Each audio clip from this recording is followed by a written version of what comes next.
Socrates வாழ்க்கையில் ஒரே ஒரு விஷயம் சொல்கிறேன்.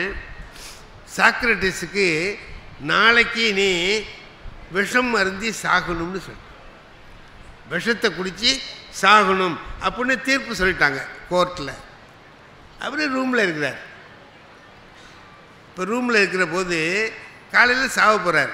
அவன் நண்பன் ஒருத்தன் மிலிட்டரிஸ்னால் அவன் கூடவே இருக்கான். அடுத்த ரூமில் இதேமாரி ஒரு கைதி இருக்கிறவன் என்ன பண்ணுறான், பாட்டு பாடுறான். ஒரு நாட்டுப்புற பாடல் பாடிட்டு இருக்கிறான்.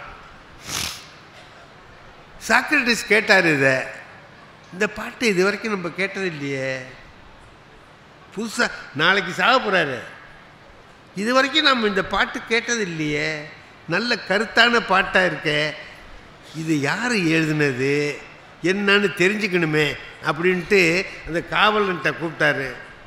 ஜெயில் காவலனை அந்த அடுத்த ரூமில் பாடுறாரு ஒருத்தர், அவரை கொஞ்சம் எனக்கு அழைச்சிட்டு வர முடியுமான்னு. அழைச்சிட்டு வரேன்யா அப்படின்னா போய் அவரை அழைச்சிட்டு வந்தான். அவர்கிட்ட கேட்குறார் சாக்ரட்டிஸ், இந்த பாட்டு யார் எழுதினதுப்பா, உனக்கு எப்படி தெரியும் இந்த பாட்டு அப்படின்னா. இது மாதிரி இன்னும் பாட்டு இருக்கான்னு கேட்குறேன். இது மாதிரி 15 பாட்டு எனக்கு தெரியுங்கன்னா, எல்லாத்தையும் கொஞ்சம் சொல்லு அப்படின்னாரு. பக்கத்தில் இருந்தவன்ட்ட அவன்கிட்ட சொல்லி அது குறிப்பு எழுதிக்கான்னார். மிலிட்டர்ஸ் கேட்குறான், காலையில் நீ சாவ போறியேன்னு நான் வருத்தமாக்குறேன், ஒரு பாட்டை போய் எவன் எழுதுனா என்னான்னு விசாரிச்சுட்டு அவனுக்கு சாவுறதை பற்றி கவலை இல்லையா, பாட்டு எழுதினவனை பற்றி கேட்குறேன், இன்னும் என்ன பாட்டு இருக்குன்னு கேட்குறியே, ஏப்பா இப்படி இருக்கேன்னு கேட்குறான். சாக்ரட்டிஸ் சொல்கிறாரு, நாளைக்கு நான் சாகும்போது இந்த விஷயத்தையும் தெரிஞ்சுக்கிட்டு சாவுமே, இந்த விஷயம் தெரியாமல் செத்தேங்கிறத விட இதையும் தெரிந்து கொண்டு இருந்த சாக்ரட்டிஸ் செத்தான் அப்படிங்கிற பேர் வரணுண்டா அப்படின்னா. திருவள்ளுவர் இதை சொல்கிறாருங்க. திருவள்ளுவர் இதே கருத்தை சொல்கிறார். இந்த பாரு, படி, சும்மா இருக்காத படி. எப்போ படிக்கலாம், 5இல் விளையாதது 50இல் விளையாது அப்படின்னு சொல்கிறாங்களே என்ன, ஏடா சும்மா அப்படின்னு சொல்கிறார். அப்படிலாம் கிடையாதுப்பா, சாகிற வரைக்கும் படிக்கலாம்னார். யாதானும் நாடாமால் ஊராமால் என் ஒருவன் சாந்துணையும் கல்லாதவர். ஒருத்தன் படிச்சுட்டான்னா அவனுக்கு என்ன கிடைக்குதுன்னா, புத்தக திருவிழா நடக்குதா, போ, நாம் இது வரைக்கும் பார்க்காத புத்தகங்கள் இருக்கும், வாங்கிட்டு வா, படி. படித்தா என்னடா ஆகும்னா, எப்போ படிக்கலாம்னா எப்பவும் படிக்கலாம், எப்பவும் படிக்கலாம். இன்ன நேரம்தான் படிக்கணும்னு இல்லை. திருவள்ளுவர் சொல்கிறார், சாகிற நேரம் வரைக்கும் படிக்கலாம். யாராவது படிச்சிருக்காங்களா அப்படி? அறிஞர் அண்ணா நாளைக்கு ஆப்ரேஷன், அமெரிக்காவிலேருந்து டாக்டர் வந்திருக்கிறார், மில்லர்னு டாக்டர். அடையாறு புற்றுநோய் ஆஸ்பத்திரியில் அண்ணா படுத்திருக்கார். அவருக்கு ஆப்ரேஷன் பண்ணுறதுக்கு மில்லர்னு அமெரிக்காவிலேருந்து டாக்டர் வந்திருக்கிறார். ஏன் டாக்டர் எப்போ ஆப்ரேஷன் வச்சுருக்கீங்கன்னு கேட்குறாரு அண்ணா. நாளைக்கு காலையில் செய்யலாம்னு இருக்கிறோம், வச்சுக்கலாம்ல அப்படிங்கிறார். ஒரு நாள் தள்ளி போடுங்களேங்கிறார் அண்ணா. ஒரு நாள் தள்ளி ஆப்ரேஷன் பண்ணக்கூடாதா அப்படிங்கிறார். ஏன், என்ன விஷயம் அப்படின்னார். இல்லை, அமெரிக்காவுக்கு வந்தபோது ஒரு புத்தகம் வாங்கினேன், பாதி படித்தேன், இன்னும் பாதி படிக்காமல் அப்படியே இருக்குது, நாளைக்கு படித்து முடிச்சிடுறேன், நாளை மறுநாள் வச்சுக்கலாமே ஆப்ரேஷனுங்கிறார். அதுக்கு டாக்டர் சொல்கிறார், அதனால் என்ன, ஆப்ரேஷன் பண்ணி சௌரியமானவன்னு படிச்சுங்களேங்கிறார். அண்ணா அவர்கிட்ட சொல்கிறார், நீங்கள் ஒரு நல்ல டாக்டருங்கிறார். நீங்கள் ஒரு நல்ல டாக்டர், எனக்கு தெரியும் நான் சாவ போகிறேங்கிறது, நான் பொழைச்சிக்குவேன்னு நீ சொல்கிற, அப்படி தான் டாக்டர் சொல்லணும். அதான் உயிர் போகிற நிமிஷம் வரைக்கும் நீ பொழைச்சிக்குவேன்னு சொல்லிக்கிட்டே இருக்கணும். அவன் பாட்டுக்கு போயிடுவான். அண்ணா சொல்கிறார், எனக்கு தெரியா நான் என்ன ஆவேன்னு, அந்த புத்தகத்தை படிச்சுட்டு சாகிறனே. அது என்ன புத்தகம்னு பிறகு எழுதியிருக்காங்க, பூச்சிகளை பற்றிய புத்தகம். பூச்சிகளை பற்றிய புத்தகம் அது, இன்செக்ட்ஸ். அந்த புத்தகம் அதை படித்து இப்போ என்ன ஆக போகுது அவருக்கு? அல்ல, படிச்சுட்டு போவோம். கடைசி வரைக்கும் அறிவை பெறுவோம் அப்படிங்கிற எண்ணம் இருந்தது பாருங்க. அதுதான் வாழ்க்கை. ஒன்னே ஒன்று சொல்கிறேன். திருவள்ளுவர் சொல்கிறார், நம்ம வாழ்க்கையை எப்படி வாழணும்னு சொல்கிறார். எனக்கு எல்லாரையும் விட திருவள்ளுவரை ரொம்ப பிடிக்கும். திருவள்ளுவர் சொல்கிறபடி நடக்கணும்னு நினைக்கிற வேணாம். ஏன்னா வாழ்க்கையில் ஒவ்வொரு சமயத்திலையும் எப்படி வாழலாம்ங்கிறதுக்கு வழிகாட்டியவர் திருவள்ளுவர். இது என்னுடைய கொள்கை. நான் பள்ளிக்கூடத்தில் வேலை பார்த்துக்கிட்டு இருந்த காலம் சைக்கிளில் போவேன். போய் அன்னைக்கு பள்ளிக்கூடத்துக்கு போகிறதுக்காக அப்படி திரும்புகிறேன். அங்கே ஒரு ஆள் நின்றுக்கிட்டு, ஐயா இங்கே வாங்கண்ணா. போகிற போது சைக்கிளில் போகிற என்ன கூப்பிட்றா.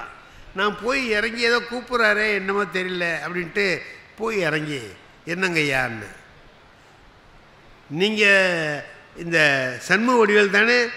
ஆமாம் நான் தான். அப்போ இன்னும் கொஞ்சம் கிட்ட வாங்கன்னு. ஏதோ செய்தி சொல்ல போகிறாரு போல இருக்கு அப்படின்ட்டு கிட்ட போனேன். விட்டான் ஒரு அறையை புட்டேர்னு விட்டான். கண்ணில் பூச்சி பறக்குது. அப்படி மின்மினி பூச்சி மாதிரி பறக்குது. அடிக்க ஒரே ஒரு அறை புட்டேர்னு விட்டான். எனக்கு என்னன்னே தெரியல. அவன் யாருன்னு எனக்கு தெரியாது, எதுக்கு கூப்பிட்டான்னு தெரியாது. நான் அவன்கிட்ட கேட்டேன், இப்போ ஏன்பா அடிச்சேன்னு கேட்டேன். இது கேட்கலாம்ல. அதுக்கு அவன் என்ன சொன்னான், ஏதாவது கேட்டினா இன்னொரு அறை விழுவுன்னா. போருப்பா ஒன்று போரும், ஒன்று போருண்டா ஐயான்ட்டு போயிட்டேன். பள்ளிக்கூடத்துக்கு போயிட்டேன். மனசு இதே தானே நினைக்கும். பாடம் நடத்த முடியுமா? இப்போ மனசில் என்ன நினைக்குது, அவன் ஏன் என்னை கூப்பிட்டான், ஏன் அடித்தான், எதுக்கு அடித்தான், சரி அடிச்சிட்டான், நம்ம என்ன செய்யலாம்னு. திருப்பி அடிக்கலாமா? என்னால் முடியாது. ஒரு ஆள் வச்சு அடிக்கலாமா? செலவாகும். போலீஸில் சொல்லலாமா? அதுக்கு இன்னும் கொஞ்சம் கூடுதலாக செலவாகும். எதுக்கு சார் சிரிக்கிறீங்க? வர செலவாக ஐயன்னா நான் சொல்கிறது தப்பாக எடுத்துக்காதீங்க. செலவு ஆகுங்கிறதுக்காக தான் சொன்னேனே தவிர உண்மையிலே செலவாயிடும். உண்மையிலே செலவு வந்துட போகுது அப்படின்ட்டு நான் நினச்சேன். திருவள்ளுவர் என்ன சொல்கிறார் அதை பார்ப்போமே அப்படின்ட்டு பார்த்தா அவர் சொல்கிறார், இன்னா செய்தாரை ஒருத்தல் அவர் நாண நன்னயம் செய்து விடல்னு சொல்கிறார். எனக்கு யாராவது கெடுதல் பண்ணான்னா அவனுக்கு கொடுக்குற தண்டனை, ஒருத்தல்னா தண்டனை, அவர் நாண, இன்னா செய்தாரை ஒருத்தல் தண்டித்தல், அவர் நாண அவர் வெட்கப்படும்படியாக நன்னயம் செய்து விடல்னார். ஒரு நல்ல காரியத்தை அவனுக்கு செய், திரும்ப நமக்கு கெடுதல் செஞ்சவனுக்கு திரும்ப ஒரு நல்லது செய் அப்படின்னு சொல்கிறார் திருவள்ளுவர். சரி, என்னைக்காச்சும் ஒரு நாளைக்கு அந்த ஆளை பார்த்தோம்னா ஒரு நல்லது செய்வோம். செஞ்சால் திருவள்ளுவர் சொல்கிறார், அவர் நானேங்கிறார், வெக்கப்படுவாங்கிறார், தலை குனிஞ்சு நிற்பான். அடித்தவனை திருப்பி அடித்தோம்னா அவன் மறுபடியும் அடிப்பான். இதான் வருமே தவிர போக. இதுன்னா திரும்ப நீ நன்மை செஞ்சின்னா தலை குனிவான். உன்னை பார்க்குற போதெல்லாம் தலை குனிவான். அப்போ ஒரு ஆயுள் தண்டனை கொடுத்த மாதிரி பெரிய தண்டனைடாது கொடுன்னு திருவள்ளுவர் சொல்கிறாரு. அதையே செய்யலாம். என்னைக்காச்சும் ஒரு நாளைக்கு அந்த ஆளை பார்த்தா செய்வோம் அப்படின்னு நினச்சிக்கிட்டு இருக்கேன். சாயங்காலம் பள்ளிக்கூடம் விட்டு போகும்போது எனக்கு அந்த வாய்ப்பு வந்துடுச்சு. எவன் என்ன அடித்தானோ அவனை இன்னொருத்தன் அடிச்சுக்கிட்டு இருக்கான். என்ன, அவன் ஒரே ஒரு அறை தான் அரைஞ்சான், இவனை குத்துறான், உதைக்கிறான், என்னென்ன வகையில் தாக்கலாமோ எல்லாம் செய்கிறான். நான் பார்த்தேன், இது நமக்கு ஒரு வாய்ப்பு. இப்போ போய் அவனை என்ன செய்யலாம், உதவி செய்வோம்.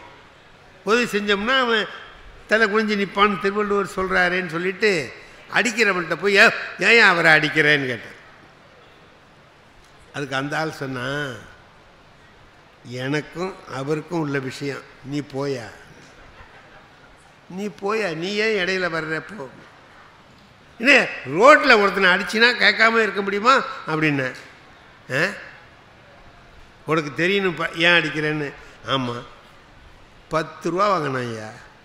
10 ரூபா. சரி 4 வருஷம் ஆச்சு கொடுக்க மாட்டேங்கிறான் ஐயா. எப்போ கேளு அப்போ தரேன் இப்போ தரேங்கிறான். இன்னைக்கு 4 வருஷமாச்சேடா பாவி கொடுக்க மாட்டேங்கிறியேன்னு கேட்டேன். அதுக்கு அவன் என்ன பதில் சொன்னான்னு தெரியுமா? என்ன சொன்னான்?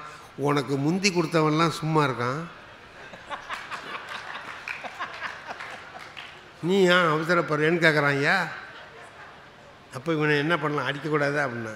யோ 10 ரூபாய்க்காக ஒருத்தனை போய் அடிக்கிறிய, இது நியாயமா அப்படின்னு. ஓய் உனக்கு அப்படி ரோசமாக இருந்தால் அந்த 10 ரூபாய் நீ கூட அப்படின்னா. நான் டக்குன்னு 10 ரூபாய் எடுத்து கொடுத்தேன். அவன் வாங்கிட்டு இப்போ தான் நீ மனுஷன்னு சொல்லிட்டு போயிட்டான். இப்போ இவனை என்ன சொல்கிறாரு திருவள்ளுவர்? வெக்கப்பட்டு தலை குனிஞ்சி நிற்பான். அவர் நான் வெக்கப்பட்டு நிற்பான்னு சொல்கிறார். திரும்பி அந்த காட்சியை பார்ப்போம்னு பார்க்குறேன். அவன் பக்கத்தில் உள்ளவன்கிட்ட சொல்கிறான், இவர் இருக்கிறது தெரியாமல் அவங்ககிட்டையும் இவங்ககிட்டையும் கடன் வாங்கி அடிக்கிறானுவ. இவரை காலையில் ஒரு அரை விட்டோம்னா சாயந்தரம் 10 ரூபா கொடுக்குறாரு.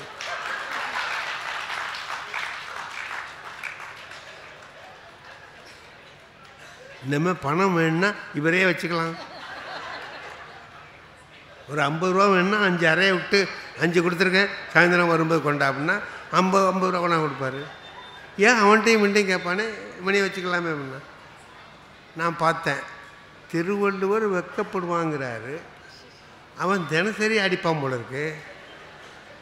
நம்மளை இழிச்சவா பயலை ஆக்கி விட்டாரே இந்த திருவள்ளுவர், ஏன் இப்படி பண்ணேன் அப்படின்னு நினச்சிக்கிட்டு என்ன நான் இப்போ திருவள்ளுவர் நெறியில் போகலான்னு நினச்சதுனால தினம் உதவாங்க வேண்டியதாக இருக்கு அப்படின்னு நினச்சிட்டு வருத்தப்பட்டுட்டு வீட்டில் போய் உட்காந்தேன். திருக்குறளை எடுத்து மறுபடியும் பார்த்தேன். திருவள்ளுவர் அழகாக சொல்கிறார். இந்த குறள் பாடினதோடு அவர் இன்னும் இல்லை, இன்னொரு குறளில் சொல்கிறார், நன்று ஆற்றல் உள்ளும் தவறு உண்டு, அவர் அவர் பண்பறிந்து ஆற்றா கடை.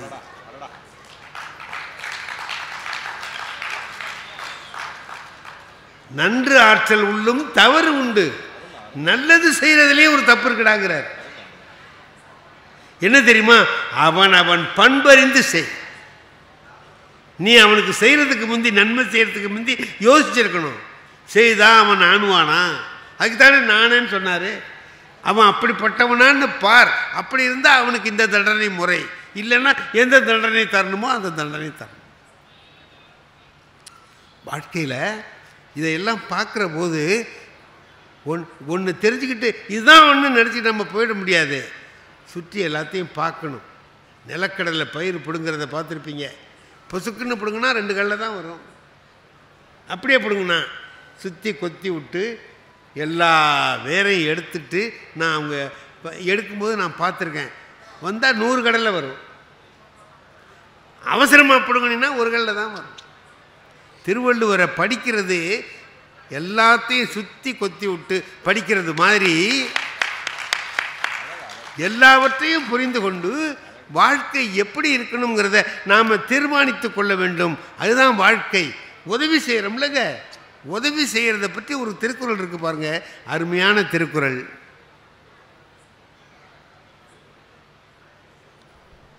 இந்த பாட்டில் என்ன விலைங்க? 10 ரூபா இருக்குமா? இல்லை இல்லை 10 ரூபா, 7 ரூபா போட்டிருக்கு. 7 ரூபானே வச்சுக்கோங்க. 7 ரூபா தானே இதுக்கு மதிப்பு இல்லைங்கிறார் திருவள்ளுவர். இதுக்கு 7 ரூபான்னு போட்டிருக்குல்ல, 7 ரூபா கொடுத்தா வாங்கலாம்ல. திருவள்ளுவர் சொல்கிறார் இதுக்கு 7 ரூபா அல்ல மதிப்புங்கிறார். அப்போ என்ன கூடவான்னு? கூடவாகவும் இருக்கலாம், குறைஞ்சும் போகலாம்.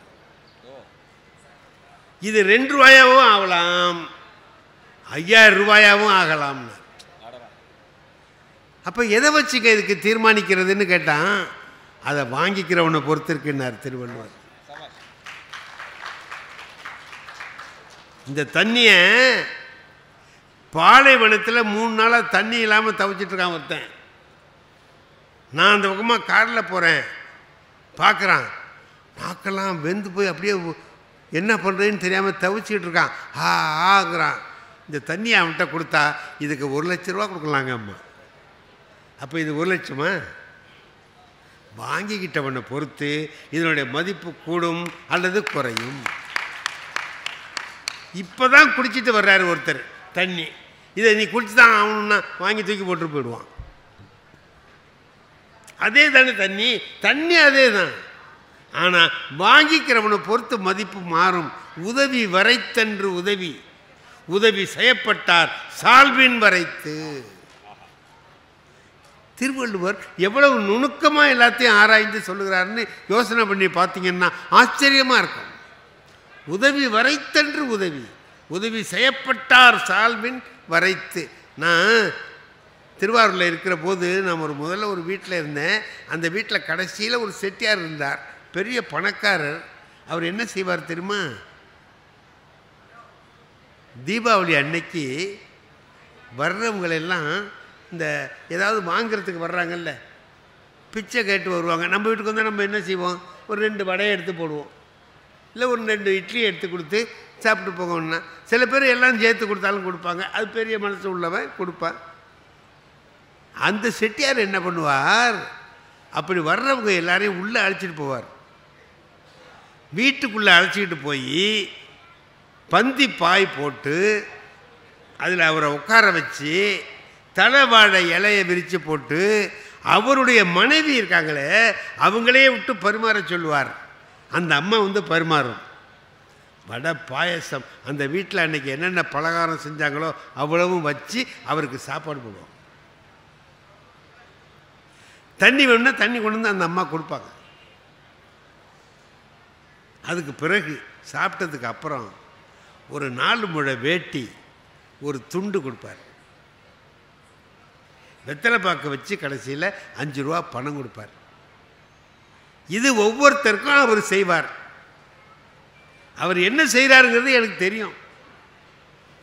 இன்னைக்கு இந்த குறளை பற்றி தெரிஞ்சுக்குவோம் அப்படின்னு நினச்சி வாசலில் நின்ன தீபாவளி அன்னைக்கு ஒருத்தர் வந்தார். அவர் வீட்டுக்கு போயிட்டு வந்தார். ஐயா எங்கே போயிட்டு வர்றீங்கன்னு கேட்டேன். செட்டியார் வீட்டுக்கு போயிட்டு வர்றேன். என்ன என்ன அங்கே என்ன நடந்துச்சு? என்ன நடந்தது சார், எது நடந்துச்சு? சாப்பா போட்டார். அழைச்சிட்டு போய் உட்கார வச்சு இலையெல்லாம் போட்டு வீட்டில் எவ்வளோ வேலைக்காரங்கிறாங்க. அந்த ஆள் கஞ்ச பொண்டாட்டியை விட்டு பரிமாற சொன்னான் சார். அப்புறம் என்ன பண்ண? அப்புறம் வேட்டி கொடுத்தாரு பாருங்க, 4 முழ வேட்டி. 8 முழை கொடுக்கக்கூடாது, 4 முழை வேட்டி கொடுத்தா. ஒரு துண்டு கொடுத்துருக்காரு சார். இங்கே பொத்துனா இங்கே திறக்குது, இங்கே திறந்தாங்க. வேறு எதுவும் பணங்கன்னு கொடுத்தாரா? நான் கொடுத்தான் சார் 5 ரூபா. இந்த காலத்தில் 5 ரூபாய் பிச்சைக்கார பைய சார்.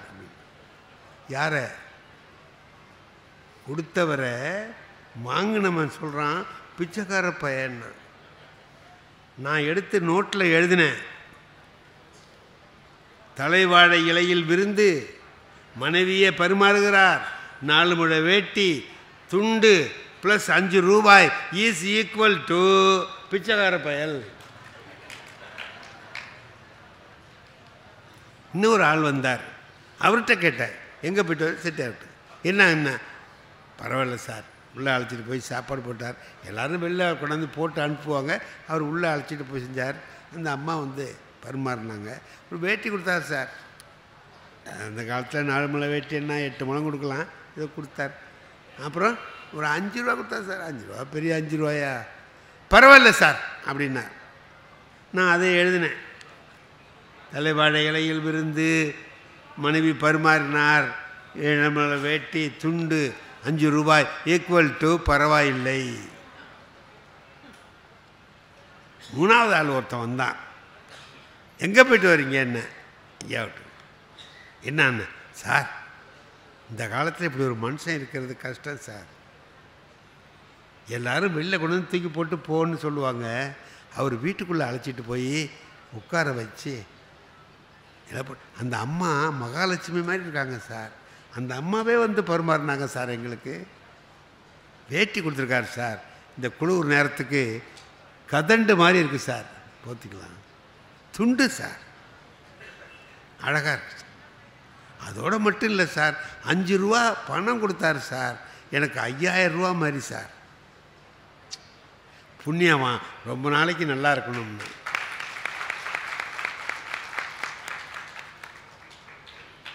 நான் எழுதினேன் 3வது ஆள் தலைவாழை இலையில் விருந்து, மனைவி பரிமாறல், அதே 4 முழ வேட்டி, அதே துண்டு ப்ளஸ் அதே 5 ரூபாய் இஸ் ஈக்குவல் டு புண்ணியவான் ரொம்ப நாளைக்கு நல்லா இருக்கு. இப்போ இவ போட்ட சாப்பாட்டுக்கு மதிப்பு எவ்வளவுன்னு நம்ம சொல்ல முடியுமா? ரூபானா பைசாவில் சொல்ல முடியுமா? வாங்கிக்கிறவன் என்ன நினைக்கிறான் அப்படிங்கிறத பொறுத்து நம்முடைய உதவியின் மதிப்பு கூடும் அல்லது குறையும். அப்போ நாம் என்னடா செய்யணும்னு கேட்டான், யாருக்கு கொடுத்தா ரொம்ப உதவியாக இருக்குமோ அவங்கள தேடி பார்த்து கொடுக்கணும். புளிச்ச எப்பக்காரனுக்கு உதவி செய்யக்கூடாது. பாடுபடுறவன்கிட்ட கொடுத்தீங்கன்னா அவன் உன்னை பாராட்டுவான், உன்னுடைய உதவியினுடைய மதிப்பு கூடும், நீ கொடுத்த பொருளுடைய மதிப்பு கூடும். அவன் சொல்கிறான் 5000 ரூபாய்க்கு சமம்ங்கிறான், 5 ரூபாய புண்ணியம் வாங்குறான், அவன் பிச்சைக்கார பையங்கிறான், அவன் பரவாயில்லைங்கிறான். திருவள்ளுவர் எல்லாவற்றையும் எண்ணி பார்த்து சொல்கிறார். உதவி வரைத்தன்று உதவி, உதவி செய்யப்பட்டார் சால்வின் வரைத்துனார். அப்படி நாம் படிக்கிற பொழுது கூட இதே திருக்குறளை நான் 2வது 3வது படிக்கிற போது படிச்சிருக்கிறேன், 5ஆவதுல படிச்சிருக்கிறேன், 10ஆவதுல படிச்சிருக்கிறேன், புலவர் படிக்கிற போது படிச்சிருக்கேன், இன்னைக்கு படிக்கிறேன். இன்னைக்கு படிக்கிற போது எனக்கு அதனுடைய பொருள் அதிகமாக தெரியுது. என்ன காரணம்னா என்னுடைய அனுபவத்தோட சரி.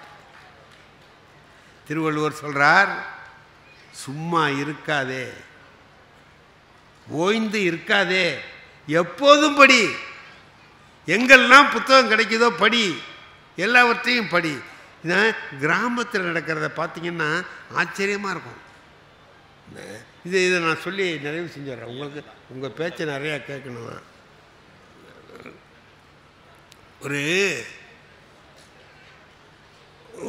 ஒரு காதல் கதை, அதை என்ன பண்ணுறாங்கன்னு கேட்டிங்கன்னா, ஒருத்தன் காதலியை சந்திக்கிறதுக்கு வரேங்கிறான், இரவில் நள்ளிரவில் வரேங்கிறான். வாங்கங்கிறாவ. இவன் போய் அந்த வீட்டு கொல்லை பக்கத்தில் நிற்கிறான் பனியில். அவள் காலையில் வரைக்கும் வரல, ஆத்திரத்தோடு வந்துட்டான். இவளுக்காக போய் நாங்கள் நின்று வர்றேன்னு சொன்னவ என்ன சந்திக்கிறதுக்கு வரலன்னு ஆத்திரத்தில் இருக்கான். சாயந்தரமாக கோயில் பக்கம் போகிறான், அவள் போகிறா, காதலி போகிறா, அவங்க அம்மாவோட போகிறா. இப்போ இவனால் கேட்க முடியாது பார்த்தீங்களா, என்ன வர சொன்ன, நீ எங்கே போன அப்படி சத்தம்னா போட முடியாது. ஆனால் இவனுக்கு பதில் சொல்ல வேண்டிய நிலைமை இருக்குது அவளுக்கு. அந்த இக்கட்டான சூழ்நிலையை பாருங்க. இவனுக்கு ஏன் தான் வரலைங்கிறத சொல்லணும், அம்மாவை வச்சுக்கிட்டு சொல்ல முடியாது. அம்மாக்கிட்டே சொல்கிறா அவ, அம்மா ஒரு விடுகதை போடுறேன் கேட்குறியான்னு கோயிலில் பிரகாரத்தில் போகும்போது சொல்கிறா. என்னம்மா சொல்லு. வெட்டியதால் சாகவில்லை. அது நல்லா கவனிங்க, வெட்டியதால் சாகவில்லை, வெட்டாவிட்டால் செத்திருப்பேன். வெட்டினதுனால நான் சாகலை, வெட்டாமல் இருந்திருந்தா செத்து போயிருப்பேன். என்னடா இது, வெட்டினா சாவான், வெட்டாட்டி பொழைப்பான். இதை மாற்றி சொல்கிறான். வெட்டியதால் சாகவில்லை, வெட்டாவிட்டால் செத்திருப்பேன். அடுத்தது, செத்ததால் சாகவில்லை, சாகாவிட்டால் செத்திருப்பேன். 3வது, வந்ததால் வரவில்லை, வராவிட்டால் வந்திருப்பேன். இவனுக்கு என்னமோ சொல்கிறா, பதில் தான் சொல்கிறா, என்னன்னு நமக்கு புரியலையே அப்படின்ட்டு யோசனை பண்ணிகிட்டே வர்றான். அப்புறம்தான் புரியுது, மழை பெஞ்சது, மின்னல் மின்னுனது, மின்னல் வெட்டுதும்மா. அப்போ சொல்கிறாவ, உன்னை பார்க்க தாண்டா வந்தேன் பாவி, தரையோடு தரையாக இருந்த கிணத்துக்கிட்ட வரும்பொழுது காலை அடுத்தபடி எடுத்து வச்சுருந்தேன்னா கிணத்துல விழுந்து செத்துருப்பேன். ஒரு மின்னல் வெட்டுச்சு, அப்போ தான் தெரிஞ்சது, தப்பிச்சேன். அந்த மின்னல் வெட்டியதால் நான் சாகவில்லை, அது மட்டும் வெட்டாமல் இருந்தால் நான் செத்திருப்பேன். அடுத்தது, அதையும் மீறி நான் உன்னை பார்க்கணும்னு நினச்சி தான் வந்தேன். இருட்டில் ஒன்றுமே தெரியல. காலை வைக்கிறேன், வழ வழ வழவழன்னு இருக்கு. பார்க்குறேன், பாம்பு. ஐயோன்னு காலை எடுத்துகிட்டு பார்த்தா அது செத்து கிடக்கு. அது செத்ததுனால நான் சாவலை.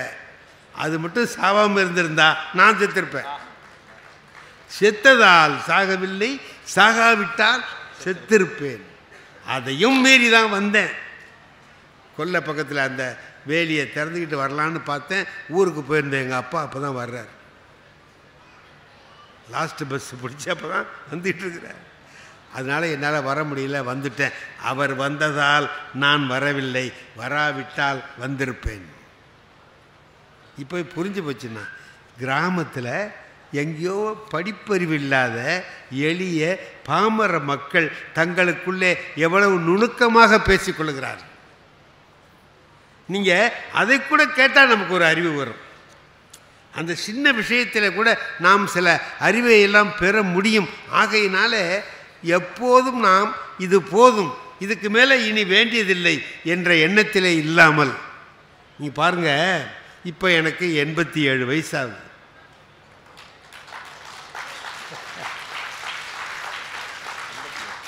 எண்பத்தி வயசாகுது.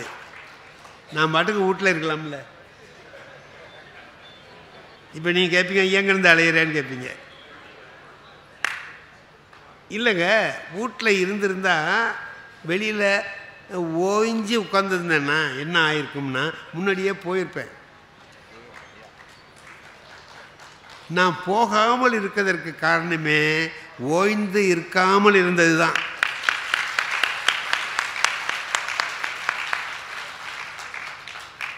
உங்களுக்கு எல்லாருக்கும் சொல்கிறேன், ஒருபோதும் உங்களுடைய பணியிலிருந்து விலகி நின்று விடாதீர்கள். கடைசி நிமிஷம் வரை வேலை செய்யலாம்.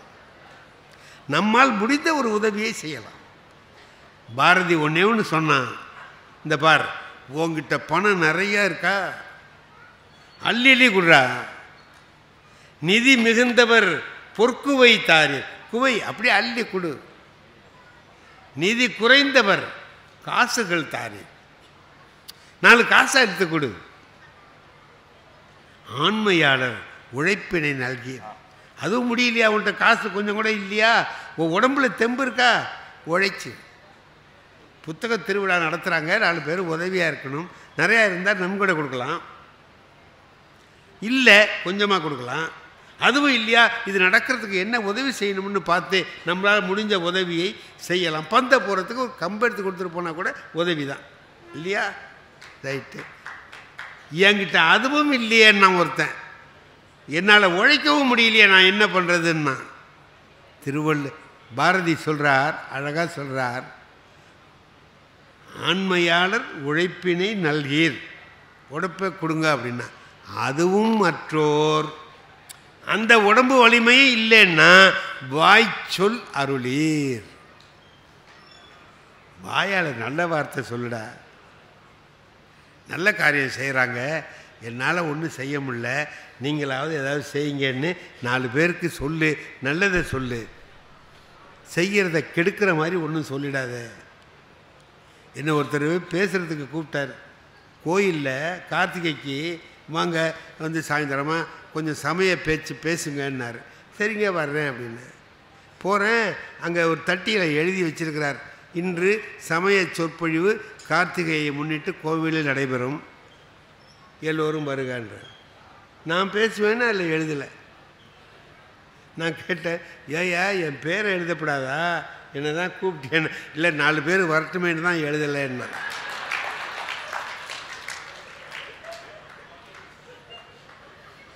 நாலு பேர் வரட்டுமேன்னு எழுதுல. அப்போ என் பேரை எழுதுனா அந்த 4 பேரும் வரமாட்டான். அவன் நினைக்கல, சொல்ல தெரியாமல் சொல்கிறான் இல்லை. அதான் பாரதி என்ன சொல்கிறான், வாய்ச்சொல் அருளீர்னா. மற்றதுக்கெல்லாம் குடு வா போன்னு சொன்னவன் இதுக்கு மட்டும் அருளீர்னு ஏன் சொல்கிறாருன்னா, தெய்வத்துக்கு சொல்ல வேண்டிய வார்த்தையை அந்த இடத்துல பயன்படுத்துகிறார். ஏன்னா சொல்ல மாட்டான், நல்ல வார்த்தை சொல்லி வாழ்த்த மாட்டான். நான் சொன்னேன்ல, நான் அந்த யூடியூப்லலாம் அது வருது, என் வாழ்க்கையில் நடந்தது. ஹார்ட் ஆப்ரேஷன் பண்ணிவிட்டு வீட்டில் இருக்கிறேன். ஒரு 2 மாதம் கழித்து வெளியில் வர்றேன். 2 மாதம் வெளியிலே போகல, வீட்லேயே ஓய்வாக இருந்தேன். அப்புறமா கிளம்பி ரோட்டில் அப்படி எங்கள் நகரை சுற்றி அப்படி நடந்து அப்படி மெதுவாக வர்றேன். என்னுடைய நண்பன் தினம் வாக்கிங் போகும்போது கூடவே வர்ற ஆள் என்னை வந்து வீட்டில் பார்க்கவே இல்லை. 2 மாதமாக வரல. அவன் யாரோ பார்த்தாங்க, இந்த ஆள் வரல. என்னடா நம்ம நெருங்கிய நண்பன் வரலையேன்னு நினச்சிட்டு இருந்தேன். போகும்போது பின்னாலே வந்தான். என்னையாண்ணா, என்னையா அப்படின்னு. ஆப்ரேஷன் என்னமோ. ஆமாம், என்ன ஆப்ரேஷன்? ஹார்ட் ஆப்ரேஷனுங்க. ஆயிட்டா? ஆயிட்டு. இப்போ எப்படி இருக்கு? நல்லா இருக்குண்ணா. நம்பாதீங்கண்ணா. யோ நல்லா இருக்கியா? அப்படி தான் தெரியும். டாக்டரே சொல்லிட்டாரு உங்களுக்கு நல்லா இருக்குன்னு. அவர் என்னத்தை கண்டாருங்க, சும்மா அப்படி சொல்லுவார். அந்த தஞ்சாவூரில் ஒருத்தருக்கு இதே மாதிரி தான் ஆப்ரேஷன் பண்ணார். இதே மாதிரி தான் நல்லா இருக்குன்னு தான் சொல்லிக்கிட்டு இருந்தார். இப்போ அவர் இல்லை அப்படின்னு. இப்போ இது ஈவன் வரலையேன்னு வருத்தமாக இருந்தேன். நல்ல வேளை வராமல் இருந்தான். இவன் வீட்டுக்கு வந்திருந்தான்னா அப்போவே நம்மளை அனுப்பியிருப்பான், பரலோக பிராப்தி அடையிற அப்படின்னு சொல்லி அனுப்பியிருப்பான் அப்படின்ட்டு. அப்புறம் சொன்னான். ஆனால் கடைசியில் ஒன்று சொன்னான். இந்த பாருங்க, நான் சொல்கிறேன்னு கேளுங்க. உப்பை குறைச்சிங்க, மோர் சோத்தில் உப்பு போட்டுக்காதீங்க. சரி, சீனி போடாமல் இன்னமும் சர்க்கரை டீ காப்பி குடிங்க. இதெல்லாம் டாக்டர் சொன்னதே சொல்கிறான். நல்ல வார்த்தையமாக சொன்னான். பொதுவாக அதிகமாக சாப்பிடாதீங்க, அளவோடு சாப்பிடுங்க. பசிச்சா சாப்பிடுங்க. சீனி உப்பு இதெல்லாம் குறைச்சிருங்க. என்ன பண்ணுறா ஆகவே ஆகாது. யாரெல்லாம் இதெல்லாம் என்னடான்னு பார்த்தா டாக்டர் சொன்னதை அப்படியே சொல்கிறான். நல்ல சரியாக சொன்னான். நான் கேட்டேன், என்னங்க இவ்வளவு கரெக்டாக சொல்கிறீங்களே, பத்தியம்லாம் இவ்வளவு சரியாக சொல்கிறீங்களே, உங்களுக்கும் ஆப்ரேஷன் ஆகிருக்கான்னு கேட்டேன். அதுக்கு அவன் சொன்னான், சார் எனக்கு ஏன் ஆப்ரேஷன் ஆகுது, நான் என்ன ஊரா சொத்தை கொள்ளையடிச்சேனா?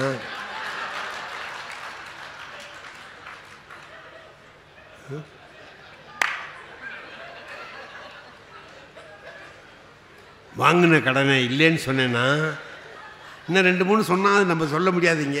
அதெல்லாம் நீ செஞ்சுருந்தா ஆப்ரேஷன் ஆகுங்கிறான். இப்போ எனக்கு ஆப்ரேஷன் ஆகிருக்கு. அப்போ என்ன அர்த்தம்? இதை பூரா நான் செஞ்சுருக்கேன்னு அர்த்தம். ஏன்டா இப்படி பேசுகிறாங்க? பேசியே சில பேர் கொலை பண்ணுவான். பேஷண்ட்டை பார்க்க போனால் அங்கே போய் நீ சௌகரியமாயிடுவே, நல்லா இருப்பேன் அப்படி ஒரு ஆறுதலான வார்த்தை தானே சொல்லணும். சொல்ல மாட்டான். ஏன் படுத்திருக்கேம்மா? எங்கள் ஊரில் ஒருத்தர் இருக்கான், அவன் போகாமல் இருந்தான்னா பேஷண்ட்டுக்கு நல்லது. ஏன் இங்கே வந்து அவனா அங்கே போய் படுத்தா இருக்கான், உடம்பு சரியில்லாமல் எடுத்திருக்கான். அப்படின்னா இல்லை நெஞ்சு, அப்புறம் வலி, பேச முடியாமல் பேசுகிறாம. எத்தனை நாளாக இருக்கு? 4 நாளாவா? கும்பகோணத்தில் ஒருத்தருக்கு இதே மாதிரி தான் பெட்டில் படுத்திருந்தார். 1 வாரம். இப்போ இவனுக்கு 4 நாள் ஆகிருக்கு. இன்னும் 3 நாள் பாக்கிங்கிறான். இவன் எதுக்கு போனான்? பாரதியார் சொல்கிறார், வாய் சொல் அருளீர், நல்ல வார்த்தை சொல்லுடா அப்படின்னு. ஆகையினாலே நாம் சாகிற வரை படிக்கலாம், சாகிற வரை உழைக்கலாம், சும்மா இருப்பது மட்டும் தகாது என்பதை சொல்லி அருமையான வாய்ப்புக்கு நன்றி தெரிவித்து விடைபெறுகிறேன். நன்றி, வணக்கம். இங்கே இருக்கிற எல்லோருக்கும் வணக்கம். இந்த உங்களை எல்லாம் நான் வரும்பொழுது என்னை ரொம்ப கலாட்டா பண்ணுவீங்கன்னு பயந்துக்கிட்டே வந்தேன். ஏன்னா வரும்போது ஏன்னா எனக்கு எப்பொழுதுமே கொஞ்சம் நானும் மாணவனாக இருந்ததுனால நமக்கு என்னென்ன விஷயங்கள் தெரியுங்கிறது எனக்கு தெரியும். இந்த வளாகத்துக்கு அண்ணாமலை யூனிவர்சிட்டிக்கு நான் ஒரு 45 வருஷத்துக்கு முன்னாடி வந்திருக்கிறேன் முதல் தடவையாக. அப்போ உங்களை மாதிரி இருக்கும் பொழுது வந்தேன். ஒரு விண்ணப்ப படிவம் வாங்கிறதுக்காக வந்தேன். அதாவது அப்ளிகேஷன் ஃபாரம், அந்த விவசாய படிப்புக்காக வாங்கிட்டு போனேன். அதுக்கு பிறகு கோயம்புத்தூர் விவசாய கல்லூரியிலேயும் போய் வாங்கிட்டு வந்து 2 இடத்துக்கும் விண்ணப்பம் போட்டேன். அங்கேருந்து முதல்ல விண்ணப்பம் வந்தது, அதனால் அங்கே போய் சேர்ந்தேன். இல்லைன்னா இன்றைக்கி நானும் இங்கே ஒரு பழைய மாணவனாக இருக்க வேண்டிய ஆள் முன்னாடி அந்த விண்ணப்பம் வந்து இங்கே சேர்ந்துருக்கலாம். இந்த எதுக்காக நான் சொன்னேன்னா, இந்த மாதிரி கல்லூரி விழாக்களில் பேசுகிறதுங்கிறது ரொம்ப கொஞ்சம் சங்கடம். அதாவது அந்த தொழில்முறை பேச்சாளர்களுக்கு அது ரொம்ப சாமர்த்தியமாக இருக்கலாம். நான் வந்து ஒரு தொழில்முறை பேச்சாளர் கிடையாது. ஏதோ வானொலி தொலைக்காட்சி பேசுகிறதுனால மறுபடியும் இங்கே வந்து கூப்பிட்டு பேச சொன்னாங்க. இது மாதிரி ஏன் பேச தயக்கம்னா, இந்த வயசில் ஒருத்தர் பேசுகிறத ரொம்ப நேரம் கேட்டுக்கிட்டு இருக்கிறது ரொம்ப கஷ்டம். அது உங்களுக்கு நல்லா தெரியும். அது எவ்வளவு நேரம் நீங்கள் வந்து தாக்கு பிடிப்பீங்கிறது எனக்கும் நல்லா தெரியும். அதில் என்ன, சின்ன குழந்தைகள்லேருந்து பெரியவங்க வரைக்கும் நான் பார்த்துருக்குறேன். இது மாதிரி அந்த எல்கேஜி யூகேஜி படிக்கிற குழந்தைகள் இருக்கு இல்லையா, அதில் கூப்பிட்டு என்னை பேச சொல்லுவாங்க சென்னையில். அவங்களுக்கு மாதிரி இந்த குழந்தைகளை உட்கார வச்சு காக்கா கதை நரி கதை ஏதாவது சொல்கிறது உண்டு. அப்படி சொல்லும் பொழுது அவங்க எப்போ பொறுமை இழக்கிறாங்கங்கிறதுக்கு ஒரு அடையாளம் என்னென்னா, அந்த முதல் வரிசையில் உட்காந்துருக்கிற குழந்தை லேசாக தரையை கீறுவான், லேசாக அப்படி இல்லைன்னா பக்கத்தில் இருக்கிறவனை ஒரு பென்சிலால் குத்துவான். இது அவன் பொறுமை இழக்கிறான்னு அர்த்தம். அதுபோல் ஒவ்வொரு இடத்துல இப்போ பள்ளிக்கூடத்தில் ஹைஸ்கூலுன்னா கொட்டாய் விடுவார்கள். இப்போ காலேஜுன்னா இது மாதிரி பண்ணுவீங்க, ஏதாவது விசில் அடிக்கிறது இப்படி. அதனால் எப்போ முடிக்கணும் எப்போ தொடங்கணுங்கிறது அது ஒரு பெரிய முக்கியமான கட்டம். இதில் எனக்கு ரொம்ப பிடிச்சது இந்த முதியோர் இல்லங்களில் பேசுகிறது தான் ரொம்ப பிடிக்கும். அந்த சென்னையில் பென்ஷனர் அசோசியேஷன் இருக்குது. அதாவது முதியவர்கள் எல்லாம் 80 வயசு 85 வயசை தாண்டினவங்க, ஒரு காலத்தில் பெரிய பதவியிலேருந்து ஓய்வு பெற்றவர்கள். அவங்க கூப்பிட்டு என்னை பேச சொல்லுவாங்க. அதுக்கு மட்டும் யாரும் எந்த சத்தமும் போட மாட்டாங்க. நானும் எவ்வளவு நேரம் வேணாலும் பேசிக்கிட்டு இருப்பேன். அவ்வளவு பேர் முகமும் என்னையே கவனிச்சிக்கிட்டு இருக்கோம். என்ன காரணம்னா, காது கேட்காது அவங்க. அதனால் அப்படி இருந்தால் அமைதியாக இருக்கலாம், இல்லைன்னா இப்படி. அதனால் இது வந்து ஒரு சத்தங்கிறது நம்ம வந்து நல்ல ஆக்டிவாக இருக்கிறோங்கிறதுக்கு ஒரு அடையாளம். நான் வந்து அதனால் இதில் என்ன பேசுறது எப்படி பேசுறதுங்கிறத பற்றி வரும்பொழுது சொன்னார்கள், நீங்கள் வந்து இது மாதிரி பேச்சாளர்கள் சில பேர் கேட்டுக்கிறது உண்டு, நான் வந்து எவ்வளோ நேரம் பேசணும்னு நினைக்கிறீங்க அப்படின்னு. அந்த ஆர்கனைசரை அவங்க சொல்லுவாங்க, நீங்கள் எவ்வளோ நேரம் வேணாலும் பேசுங்க சார், நாங்கள் 10 நிமிஷத்துக்கு மேலே உட்காந்துருக்க மாட்டோம் அப்படின்னு சொல்லுகிறவர்கள் உண்டு. இங்கே வரும்பொழுது கேட்டேன், ஒரு மணி நேரத்துக்கு குறையாமல் 1.25 மணி நேரம் பேசணும், அது வரைக்கும் நாங்கள் தாக்கு பிடிப்போம்னு சில பேர் சொன்னாங்க. அது எப்படின்னு சொல்ல முடியாது. இங்கே வரும்பொழுதே ஏதோ உங்கள் பல் கோளரங்கத்துக்கு அவசியம் வாருங்கள்னு ஒரு போர்டு வச்சுருந்தீங்க. இங்கே அண்ணாமலை யூனிவர்சிட்டி வரும்பொழுது வழியில் பார்த்தேன், உங்கள் பல்லாண்டு காலம் பாதுகாப்பாக இருக்கணுமா அப்படின்னா எங்கள் பல் கோளரங்கத்துக்கு வாங்கோ அப்படின்னு விளம்பரம். அது நான் உடனே பயந்துட்டேன். பத்திரமா இருக்கணும்னா மரியாதையாக வந்துருங்க, இல்லைன்னா பல்ல உடச்சிருவேங்கிறது மாதிரி இருக்குது. நல்லா பாதுகாப்பாக இருக்கணும், அவசியம் வாங்கணும்னு கூப்பிடுறது மாதிரி, ஏதோ அன்பாக கூப்பிடுறது மாதிரி மிரட்டுறதாக அதை உணர்ந்தேன். உங்களையெல்லாம் பார்க்கும்பொழுது எனக்கு என்னுடைய அந்த பழைய காலம்தான். கோயம்புத்தூர் விவசாய கல்லூரியில் போய் சேர்ந்தது. அப்போ தான் இந்த இந்திய எதிர்ப்பு போராட்டம் பெரிய பிரபலமாக நடந்த 65. அப்போ கோயம்புத்தூரில் நாங்கள் அங்கே அப்போ படிச்சுக்கிட்டு இருந்த நேரம் அது, அந்த காலம். அப்போல்லாம் அந்த ரேக்கிங் அதுவும் ஒரு பெரிய விஷயமா இருந்தது அப்போல்லாம். இப்போலாம் அது ஒரு பெரிய கட்டுப்பாட்டுக்கு வந்திருக்கு. நான் போய் முதல்ல சேர்ந்ததுமே விவசாய கல்லூரியில் கோயம்புத்தூரில் ஒரு சீனியர் மாணவர்கள் 2-3 பேர் வந்தாங்க. இங்கே கூப்பிட்டு போய் தனியாக அவங்க ரூமுக்கு அழைச்சிட்டு போய், நாங்கள் வந்து ஒன்றும் கலாட்டா பண்ண மாட்டோம், ஒன்றும் கேலி பண்ண மாட்டோம், ஆனால் நாங்கள் வந்து எங்களுடைய ரேங்கிங்கில் ஒரு நாகரிகம் இருக்கும், அதனால் நாங்கள் சொல்கிறத நீ செஞ்சுட்டீங்கன்னா வேறு ஒன்றும் உன்னை தொந்தரவு பண்ண மாட்டோம் அப்படின்னு என்னை பிடிச்சி எடுத்துகிட்டு போனாங்க. நான் அப்பா தினமாக போனேன். என்ன சார் செய்யணும்னு கேட்டேன். அந்த சீனியர் ஸ்டூடெண்ட்ஸ் என்ன சொன்னாங்கன்னா, நாங்கள் வந்து கொஞ்சம் பழைய துணிலாம் வச்சுருக்குறோம், சலவைக்கு போட வேண்டியது, அது அங்கே போய் சலவை கடையில் எங்களுக்காக இதை கொண்டு போய் நீ போட்டுட்டு வரணும், அவ்வளோதான், வேறு ஒன்றும் இல்லை அப்படின்னா. பரவாயில்ல, இவ்வளவு நாகரிகமான ஒரு ரேக்கிங் நடக்குது அப்படின்னு சொல்லி, இதை எங்கே சார் போடணும், நான் போட்டுறேன், செலவு கடை எங்கே இருக்குன்னா அதுவும் தெரியுது பாரு அப்படின்னு சொல்லி சொன்னாங்க. உடனே அவங்க பழைய துணியெல்லாம் மூட்டை கட்டி கொண்டு போய் அப்படியே போட்டு நீ ரூமுக்கு போகலாம்ப்பா, வேறு ஒன்றும் நாங்கள் ஒன்றும் பண்ண மாட்டோம்ட்டான். நான் இந்த பழைய துணியை தூக்கிட்டு போய் இங்கே கதவை தட்டி திறந்து விட்ற வெளில வந்தார். இந்தாங்க சார் என்னென்னு கேட்டபோது, இது பழைய துணி சலவைக்காக போட வந்தேன் அப்படின்னேன். யார் கொடுத்தது அப்படின்னு கேட்டார். அந்த பழைய மாணவர்கள், அந்த சீனியர் ஸ்டூடெண்ட்ஸு கொடுத்தாங்கன்னு. கவலைப்படாத, நீ இங்கே வச்சுட்டு போ, நான் பார்த்துக்கிறேன், நான் தான் வார்டன். இது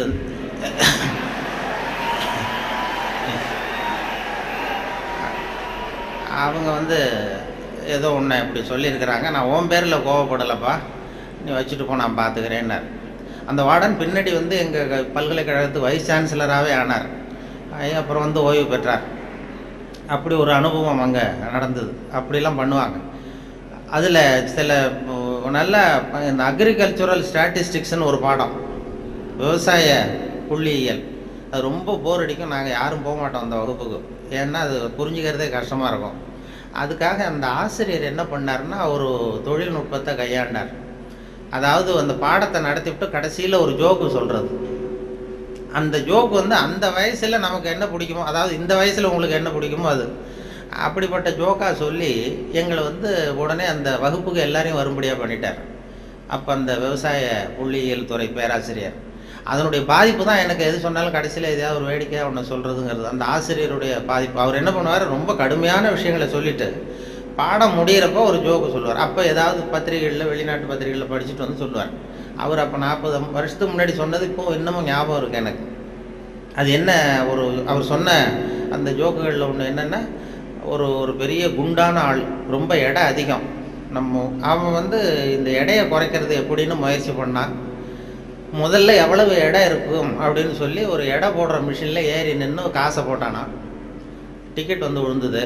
அதில் எழுதியிருக்கும், என்ன எழுதியிருக்கு அப்படின்னு பார்த்தா, ஒரு சமயத்தில் ஒருவர் மட்டுமே ஏறி நிற்கவும் அப்படின்னு இருந்துதான்.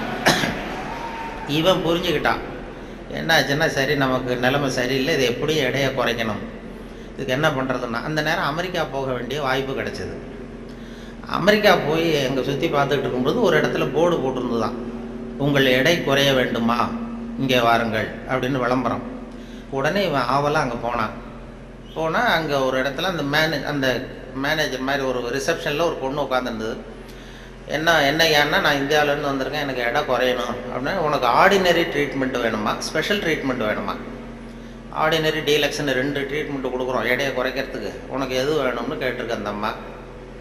இவன் பார்த்தான், எதுக்கு அனாவசியமாக செலவு, ஆர்டினரி ட்ரீட்மெண்ட்டே போகிறோம் அப்படின்ட்டு இருக்கான். அப்படின்னா இந்த பக்கம் போ அந்த ரூமுக்கு அப்படின்னு சொல்லி கதவை திறந்து விட்டு தான் இவன் ஆவலாக உள்ள போயிட்டான். அந்த எடையை குறைக்க வேண்டிய போனால் அங்கே மேஜை நாற்காலி எல்லாம் செதறி கிடக்கு, அங்கேயும் இங்கேயுமா, ஒரு ஒழுங்காக இல்லை. ஒரு பெரிய ஹால், அதில் அந்த மூலையில் ஒரு பொண்ணு நின்றுட்டு இருக்கு, ஒரு 16 வயசு பொண்ணு நின்றுட்டு இருக்கு, அரைகுறை ஆடையோட. இவனுக்கு என்ன ஆசைன்னா, அந்த பொண்ணை போய் தொடணும்னு ஒரு ஆசை. அதனால் இப்படி சுற்றி சுற்றி ஓடுறான் அந்த மேஜை நாற்காலியை சுற்றி. அந்த பொண்ணு இவன் கையில் அகப்படாமல் அதுவும் தப்பிச்சு ஓடி ஓடி வந்துக்கிட்டு இருக்கு. ஒரு 15 நிமிஷம் துரத்துறான், அதுவும் சுற்றிக்கிட்டே இருக்குது. 15 நிமிஷம் கழித்து இந்த மேனேஜர், அந்த பொண்ணு ட்ரீட்மெண்ட்டே இவ்வளவு தான், ஒரு 10 நாள் இப்படி என்ன சரியாக போடும், எடை குறைஞ்சிரும் அப்படின்ட்டு. இவன் வந்தவன் என்ன பண்ணா, சரி ஆர்டினரியே இப்படி இருந்தால் ஸ்பெஷல் ட்ரீட்மெண்ட் எப்படி இருக்கும் அப்படின்னு யோசனை பண்ணான்.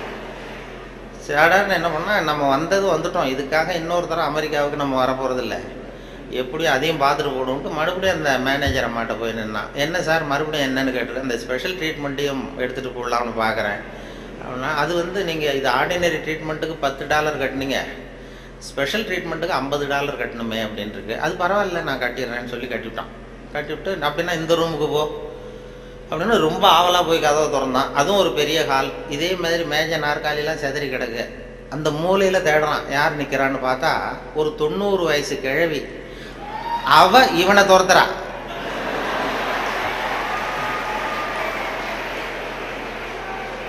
இவன் தப்பிச்சா போறோம்னு சுற்றி சுற்றி ஓடி வரான். சுற்றி வெளியில் விறுவிறுக்க ஓடி போகிறோம் சார் அப்படின்னா, இது ஒரு 4 நாள்லேயே சரியாக போடுங்க உங்களுக்கு அப்படின்ட்டு வந்துட்டான். இதை எங்கள் ஆசிரியர் கோயம்புத்தூர் விவசாய கல்லூரியில் ஒரு பாடத்தை, கடுமையான பாடத்தை நடத்திவிட்டு, அக்ரிகல்ச்சுரல் ஸ்டாட்டிஸ்டிக்ஸுங்கிற பாடத்தை நடத்திட்டு கடைசியில் சொன்ன ஜோக். அது எங்களுக்கு அதாவது வகுப்புக்கு தவறாமல் போகணுங்கிறதுக்காக அவர் சொன்னது அது. இப்போ அதனுடைய விளைவு என்னென்னா, இப்போ எனக்கு 45 வருஷம் 50 வருஷம் கழித்து அந்த ஜோக்கு ஞாபகம் இருக்குது, பாடம் மறந்து போச்சு. இப்படி தான் வந்து கடுமையான விஷயங்களை வந்து நம்மளை வந்து பண்ணி சொல்லி கொடுக்கறது வழக்கம். அதே போல் எனக்கு இந்த பொறியியல் துறைக்கும் வர வேண்டிய வாய்ப்பு கிடைச்சிது.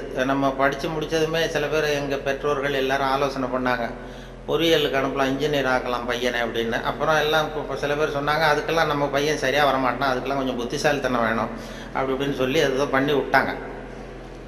அப்போது சொல்கிறது உண்டு, ஒரு பையனுக்கு வந்து சின்ன வயசுலேயே அவனை வந்து எந்த துறையில் சேர்க்கறது அப்படிங்கிறது ஒரு முக்கியமான விஷயம். ஒரு அம்மாவுக்கு தன்னுடைய பையனை எதில் இன்ஜினியரிங் காலேஜில் சேர்க்கணும்னு ஆசை. எந்த துறையில் சேர்க்கறது, சிவில் இன்ஜினியர் ஆக்கலாமா, மெக்கானிக்கல் இன்ஜினியர் ஆக்கலாமா, அதை வந்து அல்லது எலக்ட்ரிக்கல் இன்ஜினியர் ஆக்கலாமா அப்படின்னு ஒரு அம்மாவுக்கு ஆசை. அப்போ எல்லா துறையும் இருக்கீங்கன்னு அர்த்தம்.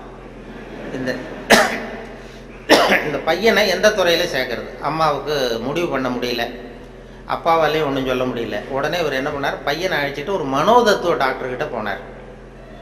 ஒரு உளவியல் டாக்டர்கிட்ட போய் சைக்கியாட்ரிஸ்ட் இது மாதிரி என்னம்மா விஷயம்னு கேட்டிருக்காரு அந்த டாக்டர்.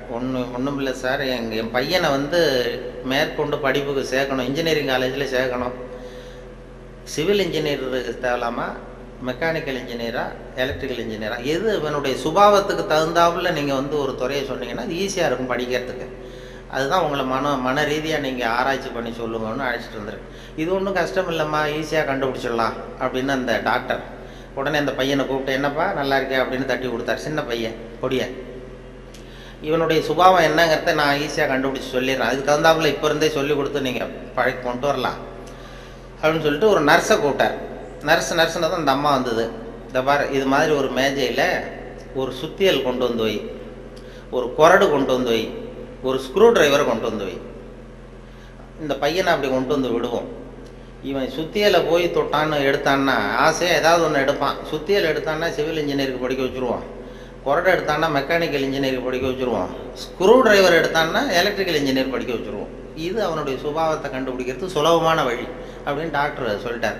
ரொம்ப ஈஸியாக அந்த நர்ஸை கொண்டு வந்து ஒரு கொரடு, ஒரு சுத்தியல், கொரடு, ஸ்க்ரூ டிரைவரை வச்சுட்டு அப்படி ஒதுங்கி நின்றுது. பையனை கொண்டு வந்து விட்டாங்க. பையன் என்ன பண்ணா, நேராக போய் அந்த நர்ஸை கட்டி பிடிச்சிக்கிட்டான்.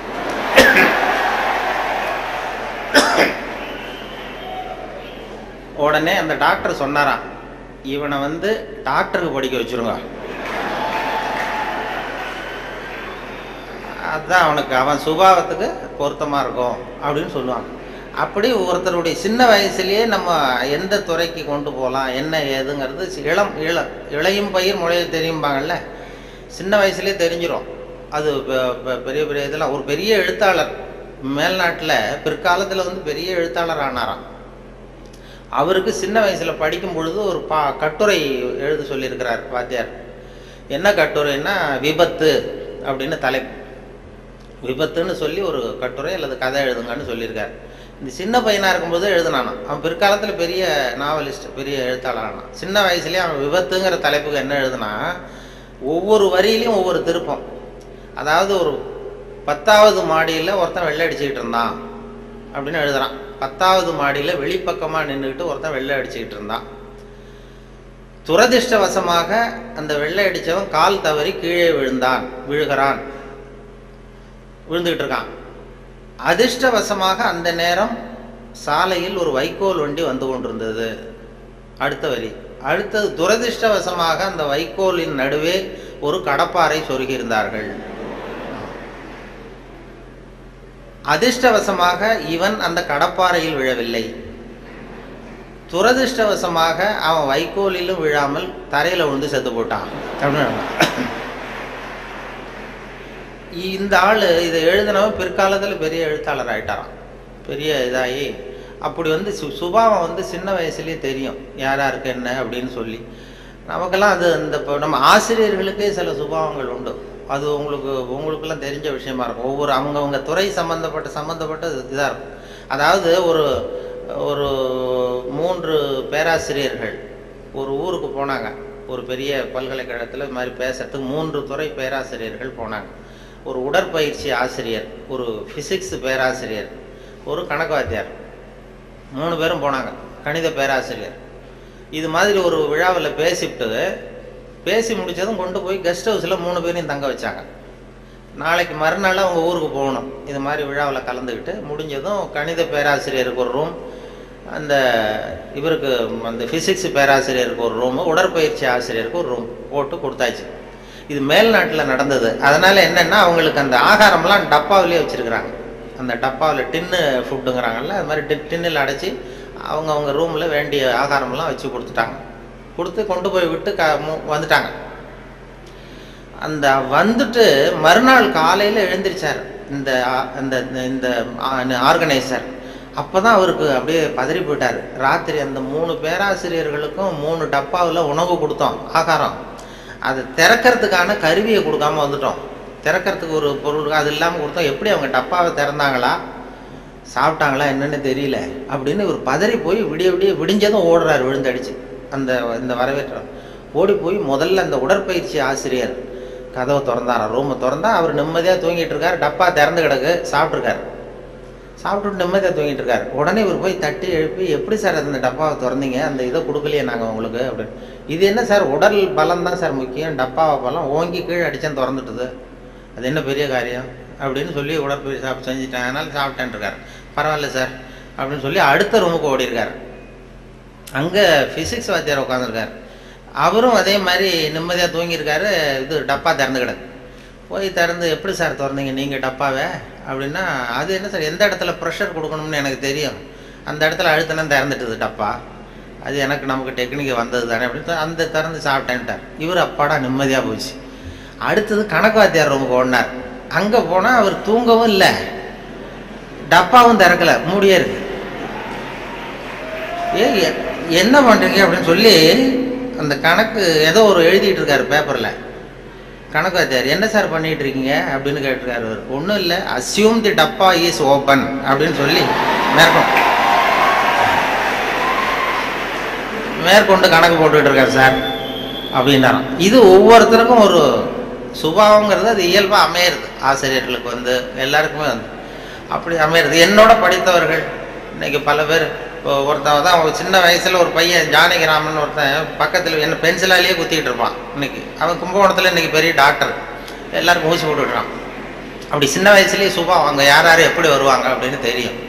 அந்த அவங்களுடைய அந்த படிக்கும் பொழுதே அந்த இது தெரியும். என்னோட படித்தவர்கள் நிறைய பேர் அது மாதிரி ஒவ்வொரு துறையில் வந்திருக்கிறாங்க. சில பேர் இந்த நான் சொன்னது மாதிரி மேல்நாட்டில் ஒரு பெரிய பிரபலமான வக்கீல். அந்த வக்கீல் சின்ன வயசு, அவர்கிட்ட வாதாடுறதுக்கு எல்லாரும் பயப்படுவாங்களாம். அந்த வக்கீல் சின்ன வயசில் எப்படி இருந்தான் அப்படின்னு சொல்லி அவங்க அம்மா சொல்லியிருக்கிறாங்க ஒரு பேட்டியில். அவங்க இந்த பையன் இவன் சின்ன வயசுலேயே வருங்காலத்தில் பெரிய வக்கீல் ஆகிடுவான்னு எனக்கு தெரியும் அப்படின்னு சொல்லியிருக்கிறாங்க. என்ன பண்ணான்னா, அப்பா பேப்பர் படிச்சுட்டு உட்காந்துருக்காரு, அம்மா சமயக்கட்டில் இருக்கிறாங்க.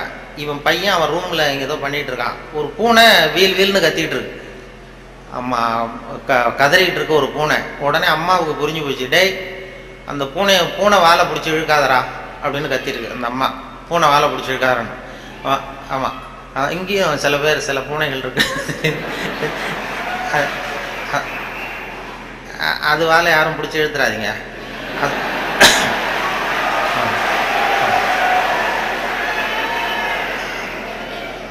பூனை வாழை பிடிச்சிருக்காருன்னு அந்த அம்மா கத்திருக்கு. அப்பா அவன் சொன்னானா, அம்மா நான் பூனை வாழை பிடிச்சி இழுக்கலை, பூனை தான் அது வாழை பிடிச்சி இழுத்துக்கிட்டு இருக்குன்றான்.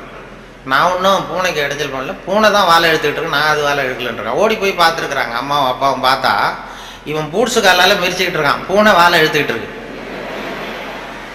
அவன் பிற்காலத்தில் பெரிய வக்கீல் ஆகிட்டான். அதாவது ஒரு தான் பேரில் தப்பு இல்லைங்கிறது மாதிரி பேசினா பாருங்க. அவங்க அம்மா சொல்லியிருக்கு. இப்படி அது சின்ன வயசில் அவங்கவுங்களுக்கு அந்த இது இருக்கும். சில பேருக்கு ஆராய்ச்சி விஞ்ஞான மனோபாவம் வந்துடும். விஞ்ஞானம் சில பேர் சின்ன வயசுலேயே ஒருத்தன் மூஞ்சில் ஒருத்தன் குத்திட்டு இருப்பான். இளம் வயசுலேயே ஒருத்தன் மூஞ்சில் ஒருத்தன் குத்திட்டு இருப்பான். அவங்கெல்லாம் பிற்காலத்தில் சட்டசபைக்கு வரலாம். சட்டசபைக்கு பெரிய அவங்க சுபாவத்துக்கு தகுந்த மாதிரி ஒரு துறையை தேர்ந்தெடுக்கணும். அதனால் இதில் எல்லாம் இப்போ பொறியியல் மாணவர்கள் தான் இருக்கிறாங்களா, எல்லாரும் கலந்துருக்கிறாங்களான்னு தெரியல. ஏன்னா நீங்கள்லாம் ரொம்ப கொடுத்து வச்சவர்கள். இந்த பள்ளிக்கூடத்தில் இப்படிப்பட்ட ஒரு பெரிய நிறுவனத்தில் படித்தவங்கலாம் இன்றைக்கி பெரிய பெரிய அளவில் இருக்கிறாங்க. அதனுடைய ஒரு விழா கொண்டாடுதுன்னா அதெல்லாம் ரொம்ப மரியாதை மதிப்பாக உள்ளது. என்னை பற்றி அறிமுகப்படுத்தினவர் ஏதோ நான் பெருசாக என்னை பற்றி ரொம்ப பெருமையாக சொன்னார். அவர் அவ்வளவு பெருமையாக சொன்னதுக்கு காரணம் என்னென்னா அவ்வளவு நானே எழுதி கொடுத்தது. வேறு அது ஏன்னா வந்ததுமே ஒரு பேப்பரை கொடுத்து அந்த கெஸ்ட் ஹவுஸு போகும்பொழுது ஒரு 2 பேப்பரை கொடுத்து உன்னை பற்றி எழுதிட்டு வான்னு சொல்லி கொடுத்து அனுப்புனார். உடனே எழுதிட்டு வந்து கொடுத்தேன், அப்படியே படித்தார். அது இவ்வளவு தூரம் விடாமல் சொல்லுவார்னு தெரிஞ்சுருந்தா இன்னும் கூட எழுதி கொடுத்துருக்கலாம் கொஞ்சம். அது என்ன அதில் வேற இவரை பற்றி அறிமுகப்படுத்துறதுக்கே இது அவசியம் இல்லை, எல்லாருக்கும் தெரியும், இருந்தாலும் சொல்கிறேன் அப்படின்னு சொல்லி அவர் அதை படிக்கிறது. இது ஒரு சம்பிரதாயம்தான். ஒரு கூப்பிடும்பொழுது ஒரு இதில் அதே போல் உட்காந்து பேசுகிறியா நின்றுட்டு பேசுகிறியான்னு வேற கேட்டாங்க. அது எப்படி நீங்கள் ஏற்பாடு பண்ணியிருக்கிறீங்களோ அப்படி பேசிடுறோம் சார், இதில் என்ன அப்படின்னு 2 இருந்தது. உட்காந்து பேசு. ஏன்னா இந்த பேச்சாளர்கள் கடவுளுக்கு தான் 3 கோலங்கள் சொல்லுவாங்க. நின்ற கோலம், அமர்ந்த கோலம், கிடந்த கோலம் அப்படின்னு இந்த ஆன்மீகத்தில் சொல்லுவாங்க. நின்ற கோலத்தில் அருள் பண்ணுறவர் யார்? திருப்பதி வெங்கடாஜலபதி அப்படி வைங்களேன். அமர்ந்த கோலம்னு பார்த்தா ஐயப்ப சாமி அமர்ந்த கோலம். இதை தவிர கிடந்த கோலத்தில் அருள் பண்ணுற சாமி இருக்குது. அது என்னென்னா ஸ்ரீரங்கம் பள்ளிகொண்ட பெருமாள். அது வந்து படுத்திருக்கும். இப்படி 3 கோலத்தில் ஆண்டவன் கோலங்கள் உண்டு. அது எதுக்கு சொல்கிறேன்னா அதே மாதிரி நம்ம ஊரில் பேச்சாளர்களுக்கும் 3 கோலங்கள் உண்டு. அது நின்ற கோலத்தில் பேசுகிறவர்கள் அரசியல்வாதிகள், அவங்களுக்கு நின்னா தான் பேச்சு வரும், உட்காந்து பேச. அமர்ந்த கோலத்தில் பேசுகிறவங்க ஆன்மீகவாதிகள். இப்போ நடமாடும் பல்கலைக்கழகம் நாவலர் நெடுஞ்செழியன் இருந்தார் இல்லையா, இங்கே படித்தவர். அவர் வந்து ரேடியோவுக்கு பேச வந்தார். அமைச்சராக இருக்கும்பொழுது திருக்குறளுக்கு உரை எழுதினார். அப்போ நான் கூப்பிட்டு ரேடியோவில் அவரை பேட்டி எடுத்து பதிவு பண்ண வேண்டிய பொறுப்பு எனக்கு. அவரை கூப்பிட்டுட்டு வந்து அறையில் உட்கார வச்சு பேசிகிட்டு இருக்கோம். அது மாதிரி பதிவு பண்ணுறதுக்கு போகிறேன். அப்படி போய் உட்கார வச்சா வானொலி நிலையத்தில் இப்படி தான் ஏற்பாடு பண்ணி வச்சுருப்போம். உட்காந்து பேசுனா தம்பி இங்கே வா, நான் வந்து எனக்கு உட்காந்தா பேச்சு வராது, நின்றுட்டே பேசிடுறேன், இந்த மைக்கை கொஞ்சம் தூக்கி வசதி வையினார். அப்புறம் அவர் உயரத்துக்கு மைக்கை தூக்கி வச்சு அப்புறம் பதிவு பண்ணேன். இது அவங்களுக்கு பழக்கத்தில் மேடையில் நடமாடும் பல்கலைக்கழகம் எதை வேணாலும் பேசுவார். உட்காந்தா கொஞ்சம் தயக்கம் வந்தது. அது அரசியல் அப்படி. அது ஆன்மீகவாதிகள். இப்போ கிருபானந்த வாரியாரெல்லாம் கூப்பிட்றோம் வானொலி நிலையத்துக்கு, அவரை உட்கார வச்சு தான் பதிவு பண்ணுவோம். அவர் வந்து நின்றுட்டே பேசுங்க சார்னு சொல்ல முடியாது. அதனால் நின்ற கோலம் பேசுகிறவங்க அரசியல்வாதிகள், அமர்ந்த கோலத்தில் பேசுகிற பேச்சாளர்கள் ஆன்மீகவாதிகள். இதே மாதிரி கிடந்த கோலத்தில் பேசுகிறவங்களும் உண்டு நம்ம ஊரில். இந்த சாராய கடை வாசலில் பார்த்தீங்கன்னா அவங்களெல்லாம் கிடந்த கோல பேச்சாளர்கள். நல்ல வேலையாக என்னை வந்து நீ கிடந்த கோலத்தில் பேசுன்னு சொல்லாமல் இங்கே 2 கோலத்துக்கு ஏற்பாடு பண்ணி வச்சுருக்கிறாங்க. நின்ற கோலம், அமர்ந்த கோலம். இப்படி ஒரு படுக்கையை போட்டு வச்சுட்டா இங்கே வரக்கூடிய பேச்சாளர்கள் எது பிடிக்குதோ அப்படி பேசிகிட்டு இருக்கலாம். அது வசதி. ஏன்னா இது ரொம்ப விரிவான ஒரு என்னமோ 70 mm மாதிரி இருக்குன்னு சொன்னார் வரும்போது சொன்னாங்க. அது அதுவும் இந்த துணைவேந்தர் ரொம்ப கலை நுணுக்கத்தோடு இதை பண்ணியிருக்கிறார், இன்னும் நிறைய வேலையெல்லாம் இருக்குது இதில் அப்படின்னு சொல்லி ரொம்ப பெருமையாக சொன்னார்கள். இந்த பொறியியல் அது வந்து அந்த கலை நுணுக்கம் இன்னும் என்னென்ன வேலை இருக்குது, நிறைய செஞ்சுருக்கேன், இது எல்லாம் இந்த பெருமை அவருக்கு தான் சொல்லி பெருமையாக சொன்னாங்க. இது இப்படிப்பட்ட பெரிய ஹாலில் ஒருத்தரை உட்கார வச்சாதான் என்னமோ மாதிரி இருக்கும். ஆமாம், இதுக்கெல்லாம் ஒரு 20-30 பேர் வரிசையாக உட்காந்தா நல்லாயிருக்கும் இந்த ஹால். அதாவது பொறியியல் துறை, நீங்கள் மாணவர்கள்ங்கிறதுனால பொறியியலில் வந்து கலை அம்சத்தை புகுத்துறது ரொம்ப சிரமம். சில பேருக்கு அதாவது பொறியியலுக்கும் அதாவது கவிதை எழுதுவாங்க. சில பொறியியல் கவிதை எழுதுகிறவங்க வந்து பொறியியல் இன்ஜினியராக இருக்கிறவங்க கவிதை எழுதுறது உண்டு. அப்படி இருக்கிறது கொஞ்சம் 2க்கும் முரண்பாடான விஷயம். கலைத்தன்மை, அதாவது பொறியியல் வந்து மெக்கானிக்கல் மைண்ட் அதிகமாக இருக்கும். அதாவது ஒரு பெரிய பொறியியல் இன்ஜினியர் அவர் வந்து இராணுவத்தில் ஒரு பாலம் வந்து கட்டுறதுக்கு பெரிய இது பண்ணாங்க, பிளான் பண்ணாங்க. அதுக்கு ஒரு வரைபடம் தயார் பண்ணணும், ஸ்கெட்சு. இராணுவத்துக்கு பாலம் கட்டுறதுக்கு ஒரு பெரிய ப்ளூ பிரிண்ட்டு என்ன சொல்லுவீங்கள்ல, அது மாதிரி அந்த வரைபடம் தயார் பண்ணுற வேலையை ஒப்படைச்சிருக்கிறாங்க அந்த இன்ஜினியர்கிட்ட. அந்த பொறியாளர் வந்து உள்ளுக்குள்ளே ஒரு கவிஞர், அதாவது அவர் ஒரு கவித்தன்மை உள்ளுக்குள்ளே இருக்குது, மறைஞ்சிருக்குது. அதனால் அவர் என்ன பண்ணார், அந்த பொறியியல் வரைபடம் போட்டார். பாலத்தை போட்டுட்டு ஒரு ஆறு ஓடுது, குறுக்க பாலம், அதனுடைய நீளம் அகலம் எல்லாம் கரெக்டாக போட்டார். போட்டு அந்த ஆறு ஓடிக்கிட்டு இருக்கு. அது ஓடி முடிகிற இடத்துல ஆற்று ஓரமாக ஒருத்தன் ஒரு சின்ன பையன் தூண்டில் போட்டுக்கிட்டு நிற்கிறான். அதை அவர் போட்டிருக்காரு ஒரு அழகுக்காக. சின்ன மூலையில் ஒரு தூண்டில் போட்டுட்டு ஒரு பையன் நிற்கிறான். இது இந்த பொறியியல் வரைபடத்தை கொண்டு போய் அதிகாரிகிட்ட கொடுத்துருக்குறான். அவருக்கு கோபம் வந்துடுது. இது வந்து ஒரு பொறியியல் வரைபடம், இது வந்து இந்த வரைபடத்தில் போய் அந்த ஒரு ஓவியம் என்னத்துக்கு அப்படின்னு சொல்லி அவர் சத்தம் போட்டிருக்காரு மேலே உள்ளவர். அதனால் என்ன பண்ணியிருக்கிறார், முதல்ல வந்து முதல் தடவையாக கொடுக்கும்பொழுது அந்த பாலத்து மேலே நின்றுட்டு தூண்டில் போடுறது மாதிரி படம். இந்த பாலத்தில் எதுக்கு அவன் நிற்கிறான்னு சொல்லி சண்டை போட்டிருக்காரு. உடனே அவர் சரி சார் நான் இதை மாற்றிடுறேன்னு சொல்லி இவர் மாற்றி 2வது தடவை படம் போடும்போது பாலத்தில் நிற்கக்கூடாது, பாலத்தில் இடைஞ்சல் இருக்கக்கூடாது, அவ்வளோதானே. பாலத்தை சரியாக போட்டு மூலையில் கொண்டு போய் தூண்டில் போட்டு நிற்கிறான். மறுபடியும் கூப்பிட்டு அந்த அவன் படமே இருக்கக்கூடாது, இந்த இதில் இந்த வரைபடம் மட்டும்தான் இருக்கணும் போடுன்னார். உடனே இவன் வந்து பாலம் போட்டான். 6 பாலம் சரியாக போட்டுட்டு இந்த மூலையில் பார்த்தா அவன் நிற்கிற இடத்துல அவன் இல்லை. அந்த இடத்துல சின்ன ஒரு கல்லறை, இந்த சிறுவன் இங்கே புதைக்கப்பட்டிருக்கிறான் அப்படின்னு எழுதிட்டான். அதாவது அந்த உள்ளுக்குள்ளே இருக்கிற அந்த கவிஞனை ஒன்றும் பண்ண முடியாது. சில பொறியியல் படிக்கிற மாணவர்கள் நீங்கள் நிறைய பேர் கவிதை எழுதலாம், அது எப்படியாவது வெளியில் வந்துக்கிட்டு தான் இருக்கும். அதை வந்து பியூராக அந்த வரைபடத்தில் கூட அவனை மறைக்க முடியல பாருங்கள், அப்படி இருக்கும். அது மாதிரி சொல்கிறது உண்டு அவங்கவுங்க அந்த இதில். அதனால் இந்த பேச்சு இந்த சொன்னார்கள், இந்த நகைச்சுவை உணர்வுங்கிறது ரொம்ப அவசியம், அதை பற்றி சொல்லணும் போகணும் வரணும்னு சொல்லி சொன்னாங்க. நகைச்சுவை உணர்வுங்கிறது நமக்கு சின்ன வயசுலேருந்து நாம் பிறந்து 6 வாரத்தில் தான் சிரிக்க ஆரம்பிக்கிறோமா. ஒரு குழந்தை பிறந்து 6வது வாரம் தான் சிரிக்க ஆரம்பிக்கும். ஒரு கிளுகிழுப்பை கொண்டு போய் குழந்தை முகத்துக்கிட்ட ஆட்டுனா சிரிக்குது. அதே கிளுகிழுப்பை ஒரு தாத்தா முகத்துக்கிட்ட ஆட்டுங்க கோவம் வந்துடும், குச்சி கிச்சிருந்தா எடுத்து அடிச்சிருவார். ஏன்னா அப்படி இருந்தவர் அப்படி ஆகிட்டார். ஒரு காலத்தில் அப்படி இருந்தவர் அப்படி சின்ன வயசில் ஒரு கிளுகிழுப்பு சத்தத்துக்கு சிரித்தவர் அதே சத்தத்துக்கு டென்ஷன் ஆகிறாருன்னா அப்படி தான் மனுஷனுடைய வாழ்க்கை வீணாக போகுது. அந்த இயல்பு தன்மை மாறாமல் இருக்கணுமா, அந்த சிரிப்பு தன்மை வந்து. ஆனால் சிரிப்புங்கிறது ஒரு பாவமான செயல்னு காலங்காலமாக போதிக்கப்பட்டு வந்திருக்கிறோம். எப்படி போதிக்கப்பட்டு வந்திருக்கிறோம்னா, ஒரு முதலாளிக்கு முன்னாடி தொழிலாளி சிரித்தா மரியாதை குறைச்சால், ஒரு ஆஃபீஸருக்கு முன்னாடி பியூனு சிரித்தா மரியாதை குறைச்சால், இப்படி சொல்லி சொல்லி சிரிப்புங்கிறது ஏதோ மரியாதை குறைவான செயல்னு காலங்காலமாக போதிக்கப்பட்டு வந்து இப்போ சிரிப்பு தன்மை வந்து சிறைப்பட்டு போச்சா நம்ம உடம்புக்குள்ளே. இந்த சிறைப்பட்டிருக்கிற சிரிப்பை வெளியில் கொண்டு வர்றதுக்கு தான் ஜோக்குன்னு ஒரு சாவியை போட வேண்டியிருக்கு. வேறு ஜோக்குக்கும் சிரிப்புக்கும் சம்மந்தமே இல்லை, அது ஒரு சாவியாக உபயோகப்படுது. ஏற்கனவே இருக்கிற இயல்பு தன்மையை வெளியில் கொண்டு வர்றது. அந்த குழந்தை தன்மையோடு இருக்கணும், குழந்தைத்தனம் தான் இருக்கக்கூடாதே தவிர அந்த குழந்தைத்தன்மை கடைசி வரைக்கும் நமக்கு நீடிச்சதுன்னா ஹார்ட் அட்டாக் வராது. குழந்தைத்தன்மை வேறு, குழந்தைத்தனம் வேறு. குழந்தைத்தன்மை பெரிய வயசானா கூட குழந்தைத்தன்மையோடு இருக்கலாம். இப்போ ஒரு அம்மா வந்து ஒரு பிள்ளைய எழுப்பிச்சான், தட்டி எழுப்பியிருக்கு காலையில் விடிய காலம். அம்மா வந்து எழுந்துடுறா காலேஜுக்கு நேரம் ஆகிட்டுது அப்படின்னு எழுப்பிச்சான். அந்த புள்ள இழுத்து போத்திட்டு நான் காலேஜுக்கு போக மாட்டேம்மா, எனக்கு போகிறதுக்கு பிடிக்கலன்னு இருக்கு. அந்த அம்மா விடலை, வயசானம்மா, நீ நீ போய் தாண்டா ஆகணும் அப்படின்னு இருக்கு.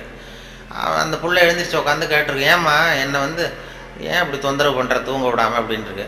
அப்போ அந்த அம்மா சொல்லிச்சான், நீ வந்து காலேஜுக்கு ஏன் போக மாட்டேங்கிற, அதுக்கு 2 காரணம் சொல்லு அப்படின்ட்டுருக்கு. அந்த அம்மா பிள்ளைய கேட்டிருக்கு, நீ காலேஜுக்கு ஏன் போக மாட்டேங்கிற 2 காரணம் சொல்லு. அப்போ அந்த பிள்ளை சொல்லிச்சான், ஏன் போக மாட்டேன்னா ஒரு காரணம் அங்கே இருக்கிற மாணவர்களுக்கெல்லாம் என்ன பிடிக்கல, பசங்களுக்கெல்லாம் என்ன பிடிக்கல. 2வது காரணம் அங்கே இருக்கிற வாத்தியார்களுக்கும் என்ன பிடிக்கல, ஆசிரியர்களுக்கும் பிடிக்கல, மாணவர்களுக்கும் பிடிக்கல, அதனால் நான் போக மாட்டேன் அப்படின்னு சொல்லி படுத்துட்டுது. அதுக்காக நீ வந்து போகாமல் இருக்கக்கூடாதா, காலேஜுக்கு போய் தான் ஆகணும்னு மறுபடியும் எழுப்புது அந்த அம்மா, வயசானம்மா. அப்புறம் எழுந்திரிச்சு உட்காந்துக்கிட்டு அந்த புள்ள கேட்டுதான், என்ன எதுக்கு காலேஜுக்கு போகணும்னு நீ சொல்கிற, அதுக்கு 2 காரணம் சொல்லு அப்படின்ட்டு. அப்போ அந்த அம்மா சொல்லிச்சாண்டே, ஏன் சொல்கிறேன்னா, முதல் காரணம் உனக்கு வயசு 54, 2வது காரணம் நீ தான் பிரின்சிபால்,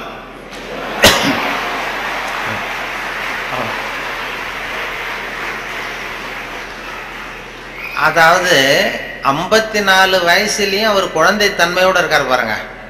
அவங்க அம்மாவுக்கு அது புள்ள தானே, அதுதான் குழந்தைத்தன்மைங்கிறது. குழந்தைத்தனம் இல்லை, அது குழந்தைத்தனங்கிறது வேற, குழந்தைத்தன்மைங்கிறது வேற. அந்த குழந்தைத்தன்மை மாறாமல் மனுஷன் வாழணும்னு சொல்லி இப்போ சொல்கிறாங்க. நமக்கு வருகிற நோய் நொடிக்கெல்லாம் அதுதான் காரணம். இப்போ ஹார்ட் அட்டாக் திடீர்னு வர்றதுக்கு அதுதான் காரணம். மன இருக்க வரக்கூடாது. குழந்தைய எல்லாரையும் குழந்தையாக்க முடியாது, ஆனால் குழந்தைத்தன்மையை நம்ம வளர்த்துக்கலாம். இந்த 200 தடவை சிரிப்பு தன்மையை இருந்துகிட்டு இருக்கலாம். எல்லாரையும் குழந்தையாக்கிறதுக்கு வழி விஞ்ஞானத்தில் இது வரைக்கும் வழி கிடையாது. ஒரு டாக்டர் கண்டுபிடிச்சாராம். ஒரு டாக்டர் என்ன கண்டுபிடிச்சாருன்னா, ஒரு மாத்திரை சாப்பிட்டா 1 வயசு குறையும் அப்படின்னு ஒரு மாத்திரையை கண்டுபிடிச்சாராம் ஒரு டாக்டர். ஒரு மாத்திரை சாப்பிட்டீங்கன்னா 1 வயசு குறையும். உடனே ஒரு பாட்டி அம்மா போச்சு, 90 வயசு பாட்டி, எனக்கு ஒரு பாட்டில் மாத்திரை கொடுங்க டாக்டர் அப்படின்னு வாங்கிட்டு வந்துருக்கு. வாங்கிட்டு வந்து ஒரு மாத்திரை சாப்பிட்டா 1 வயசு குறையும்னாரா. மறுநாள் ஒரு 30 வயசு பொண்ணாக மாறி இது போயிருக்கு. நாள் 90 வயசு பாட்டியாக போச்சு, 30 வயசு பொண்ணாக மாறி அதே டாக்டர்கிட்ட போச்சு. இடுப்பில் ஒரு வயசு கை குழந்தை, அது சட்டை கட்ட போடாமல் கட்டை வரல வாயில் வச்சுட்டு உட்காந்துருக்கு. தூக்கிட்டு அதே டாக்டர்கிட்ட போயிருக்கு. போனதும் அந்த டாக்டர்கிட்ட சொன்னேன், ஏம்மா வந்திருக்கேன்னு கேட்டார். ஒன்றும் இல்லை டாக்டர், நேற்று உங்ககிட்ட வந்தேன், மாத்திரை கேட்டேன், ஒரு மாத்திரை சாப்பிட்டா 1 வயசு குறையும், நீங்கள் நான் ஒரு பாட்டில் மாத்திரை வாங்கிட்டு போனேன், ஏதோ ஒரு ஆர்வத்தில் ஒரு 30-40 மாத்திரையை சேர்த்து சாப்பிட்டேன், அதனால் இப்படி ஐட்டம் பாருங்கள் அப்படின்ட்டு. டாக்டர் சொன்னார், இதுக்கு ஏமா வருத்தப்படுற, எல்லாரும் வயசு குறையணும்னு தான் நினைக்கிறாங்க, உனக்கு வயசு குறைஞ்சிட்டது, சந்தோஷப்படு, இதுக்கே மறுபடியும் என்னை தேடிட்டு வந்தேன்னு. அப்போ இந்த அம்மா சொல்லிச்சான், என்னை பற்றி பரவாயில்ல டாக்டர், இடுப்பில் பாருங்கள் 1 வயசு கை குழந்தை, இது ரொம்ப ஆர்வத்தில் ஒரு 70-80 மாத்திரையை சாப்பிட்டுட்டுது, இது என் வீட்டுக்காரரு.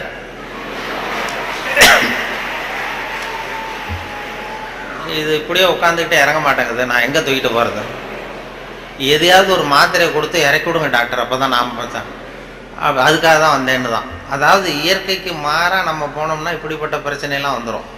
அப்புறம் வழியில் போகும்போது இடுப்பில் ஒரு குழந்தைய தூக்கிட்டு வந்தால் நம்ம கேட்கணும், அந்த அம்மாட்ட, ஏம்மா இது ஏன் உன் பிள்ளையா உங்கள் வீட்டுக்காரரான்னு கேட்கணும். அப்படி குழப்பம் வந்துடும். இயற்கையை மாற்ற முடியாது, ஆனால் அந்த குழந்தை தன்மையை வந்து நம்ம கொண்டு வரலாம், அதுக்காக சொல்லுவாங்க. ஹிலாரி கிளின்டன் இந்தியாவில் ஒரு 6 மாத காலம் சுற்றுப்பயணம் பண்ணாங்க. அந்த அம்மா டெல்லியிலிருந்து ராமேஸ்வரம் வரைக்கும் அப்படியே சுற்றுப்பயணத்தை முடிச்சுக்கிட்டு திரும்பி அமெரிக்காவுக்கு புறப்படும் போது ஏர்போர்ட்டில் நிருபர்கள் கேட்டாங்க, இந்தியாவிலே சுற்றி பார்த்தீங்களோ உங்களுக்கு என்ன பிடிச்சிருக்குன்னு கேட்டாங்க. இங்கே இருக்கிற கட்டடங்கள் பிடித்திருக்கிறதா அல்லது ஒரு வேளை கோவில்கள் பிடித்திருக்கிறதா, என்ன பிடிச்சிருக்குதுன்னு கேட்டாங்க. அந்த அம்மா சொன்ன ஒரே ஒரு வார்த்தை, இந்திய தேசத்தில் அதுவும் தென்னாட்டு பகுதியில் இருக்கிற குடும்பங்கள் எனக்கு மிகவும் பிடித்திருந்ததுன்னு சொன்னாங்க. ஏன் கோயில்கள் பிடிக்கலையா அப்படின்னு கேட்டாங்க. கோயில்கள் பிடிச்சிருக்கு, ஆனால் நான் உலக நாடுகளில் எங்கள் ஊரில் பார்க்காத ஒரு சிறப்பு, தமிழ்நாட்டில் குறிப்பாக குடும்பங்களே கோயில்களாக இருப்பதை நான் பார்த்து பெருமைப்படுகிறேன். நாங்கள் சரி, அப்போ குடும்பமே கோயிலாக இருந்தால் அங்கே சாமி இருக்கணும்ல இல்லையா, வழிபாடு இருக்கணும்ல.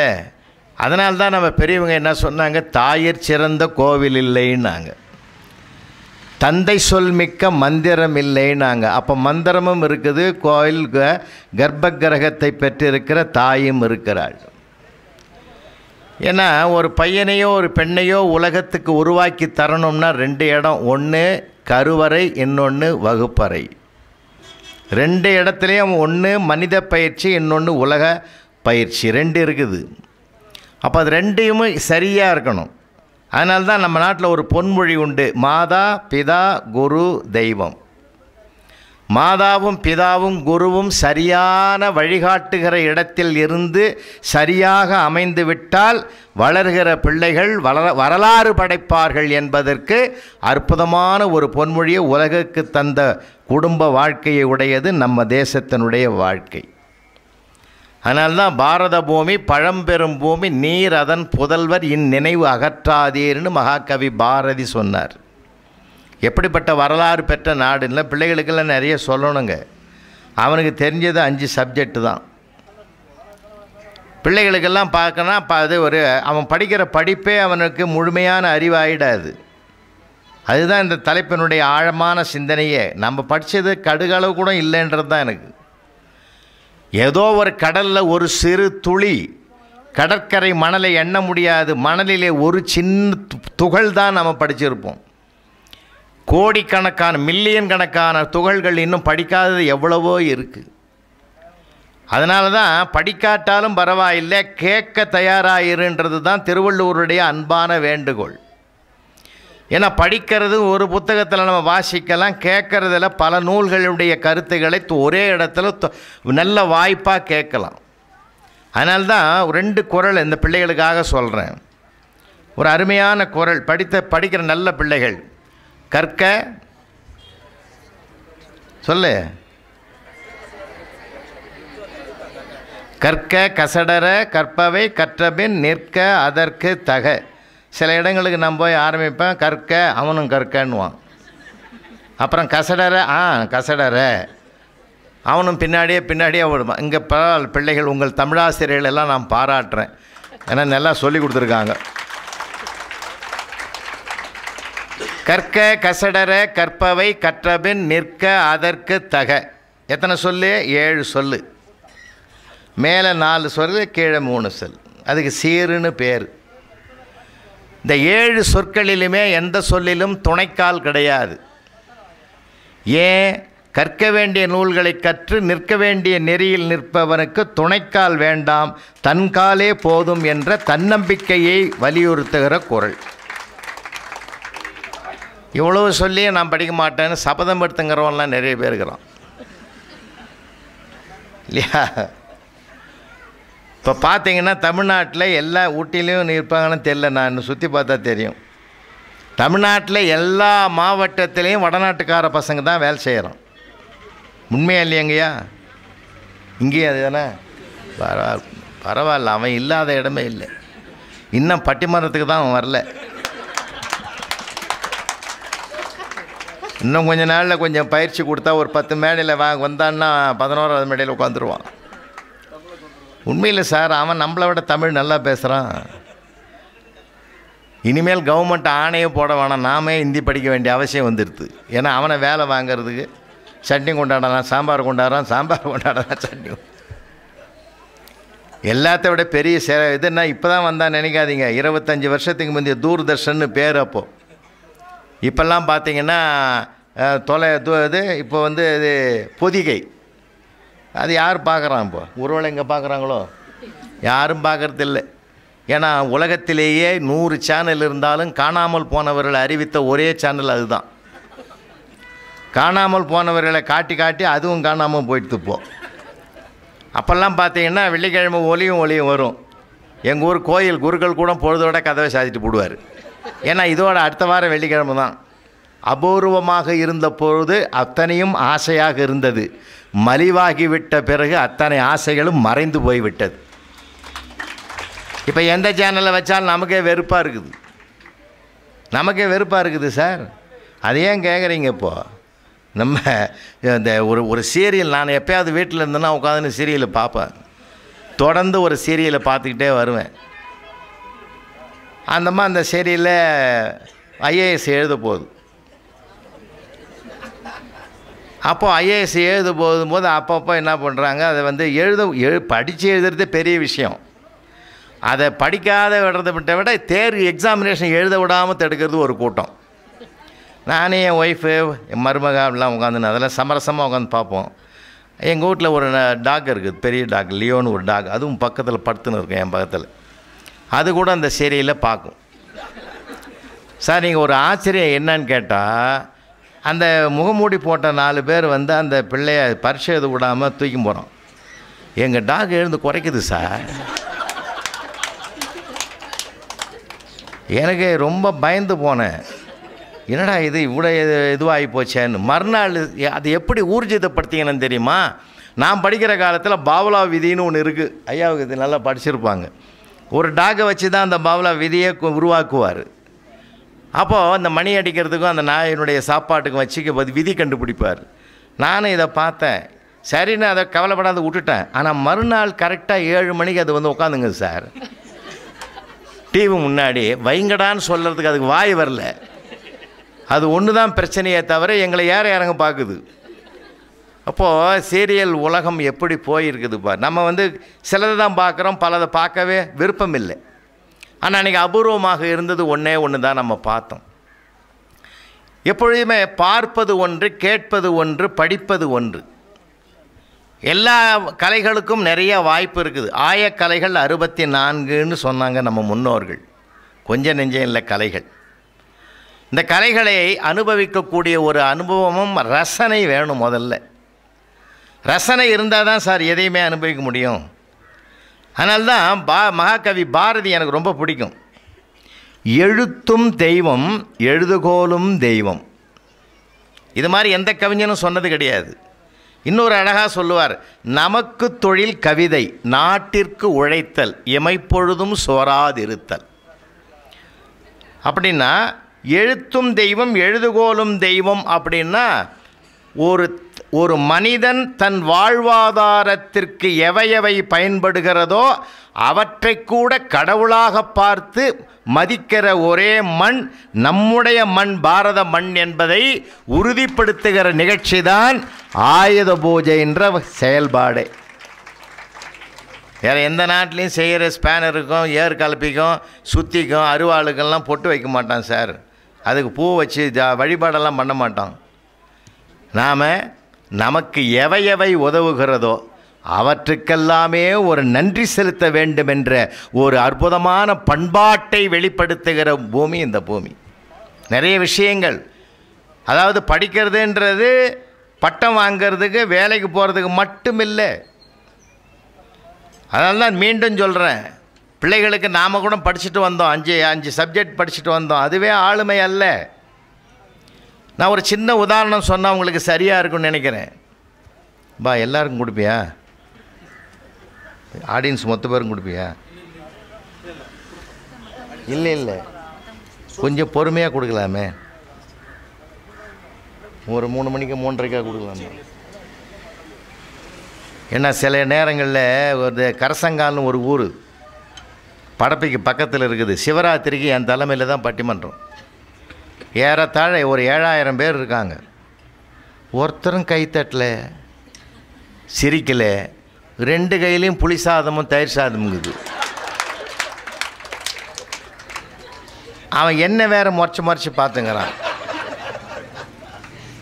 இது ஏன்னா நம்ம ஆரம்பிச்சிட்டோம்னா ஒரு வேளை விளம்பர இடைவேளை மாதிரி ஏதாவது இருந்தாலாவது கொஞ்சம் சாப்பிட்டுக்கலாம். அப்போனால தான் ஒரு சீரியலுக்கு 5 விளம்பரம் போடுறான். எதுக்கு? அப்பப்போ போய் சாப்பிட்டு உட்காரு. ஒரே இடத்துல உட்கார முடியாது. கொஞ்சம் கோவிச்சிக்காதீங்க, உங்களுக்கு எல்லாருக்கும் வரும். ஏன்னா அடுத்தவங்களுக்கு வர்றதை கெடுக்கக்கூடாது. அதனால் கலைகள் என்பதே பார்த்து தெரிஞ்சுக்கிறது, கேட்டு தெரிஞ்சிருக்குது, படித்து தெரிஞ்சுக்கிற விஷயங்கள் நிறையா இருக்குது. நம்ம வீட்டில் போர் போட்டிருக்கோம். போர் போட்டுட்டு நம்ம திடீர்னு நின்று போச்சுன்னு வச்சுங்களேன், ஏர்லாக் ஆகிட்டுதுன்னு சொல்லி இந்த ஏரை எடுத்துகிட்டு என்ன பண்ணுறோம், ஒரு 5 வாளி தண்ணி அதில் ஊற்றி மறுபடியும் ஸ்டார்ட் பண்ணுறோம். போர் இறைக்குது. ஊற்றிய தண்ணீராகி 5 வாளி மட்டும் வர்றதில்லை. ஏற்கனவே பூமியில் ஊறி கிடக்கிற தண்ணீரை வெளியிலே கொண்டு வருவதற்கு அந்த 5 வாளி தண்ணி பயன்பட்டது. அதான் உண்மை. நமக்குள்ளே இருக்கிற ஞானத்தை வெளிப்படுத்துவதற்குத்தான் அந்த 5 சப்ஜெக்டும் உதவுகிறதே தவிர அதுவே முழுமையான அறிவாகாது, ஞானமாகாது. அதனால தான் இன்றைக்கி வளரும் தலைமுறைக்கு நான் ஒன்று வணங்கி கேட்டுக்கிறேன்பா, நிறைய நூல்களை படிங்க. நிறைய புத்தக திருவிழாவுக்கு நானும் போனேன், சுற்றி வந்தேன்றது பெருமை இல்லை. இத்தனை ஸ்டால் போட்டிருக்காங்கன்னு சொல்லிக்கிறதுல பெருமை இல்லை. எத்தனை புத்தகங்கள் வாங்கினோம் என்பதும் பெருமை இல்லை. எதையெல்லாம் படித்து தெரிந்திருக்கிறோம் என்பது தான் முக்கியமானது. இன்னும் சொல்ல போனால் நமக்கு பல விஷயங்கள் தெரிஞ்சிருக்குது, ஆனால் புரிஞ்சிருக்குதா? தெரிஞ்சுக்கிறது வேறு, புரிஞ்சுக்கிறது வேறு. இன்றைக்கி எங்கள் வீட்டம்மா கேட்குது, 43 வருஷம் ஆகுது எனக்கு கல்யாணம் ஆகி, நான் சொன்னேன்னா புரிஞ்சுதா? சார் அவங்க என்ன சொல்கிறாங்கன்னு எனக்கு தெரியுது, ஆனால் அதன் ஆழம் புரியுதா? தெரிதல் வேறு, புரிதல் வேறு. பல விஷயங்கள் நமக்கு தெரிஞ்சிருக்கு, ஆனால் புரிஞ்சிருக்குதான்றது தான் கேள்வி. புரிஞ்சுக்கிட்டோம்னு வச்சுங்களேன், அதனுடைய புனிதத்தன்மை நமக்கு நல்லா தெரியும். புரிந்து கொண்ட பிறகு அது என்றைக்கும் நம் மனதை விட்டு அகலாது. அதனால தான் கிளாஸ் ரூமில் வாத்தியார் கேட்குறார், நான் சொன்னேன்னா புரிஞ்சுதாடா, புரிஞ்சுதா அப்படின்வார். எங்கள் ஆசிரியர் ஒருத்தர் இருக்கார், அற்புதமாக நடத்துவார்.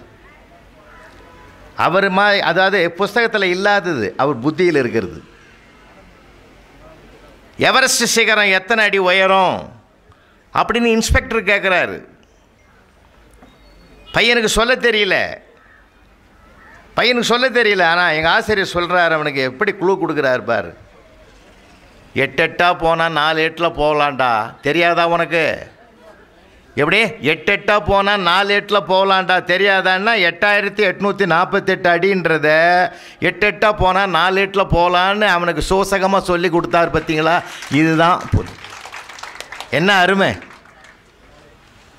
வந்த இன்ஸ்பெக்டருக்கு தெரியல, சபாஷ் நல்லா சொல்கிறான்னார். அவர் எப்படி சொல்லி கொடுத்தாருன்றது அவர். தெரிதல் வேறு, புரிதல் வேறு.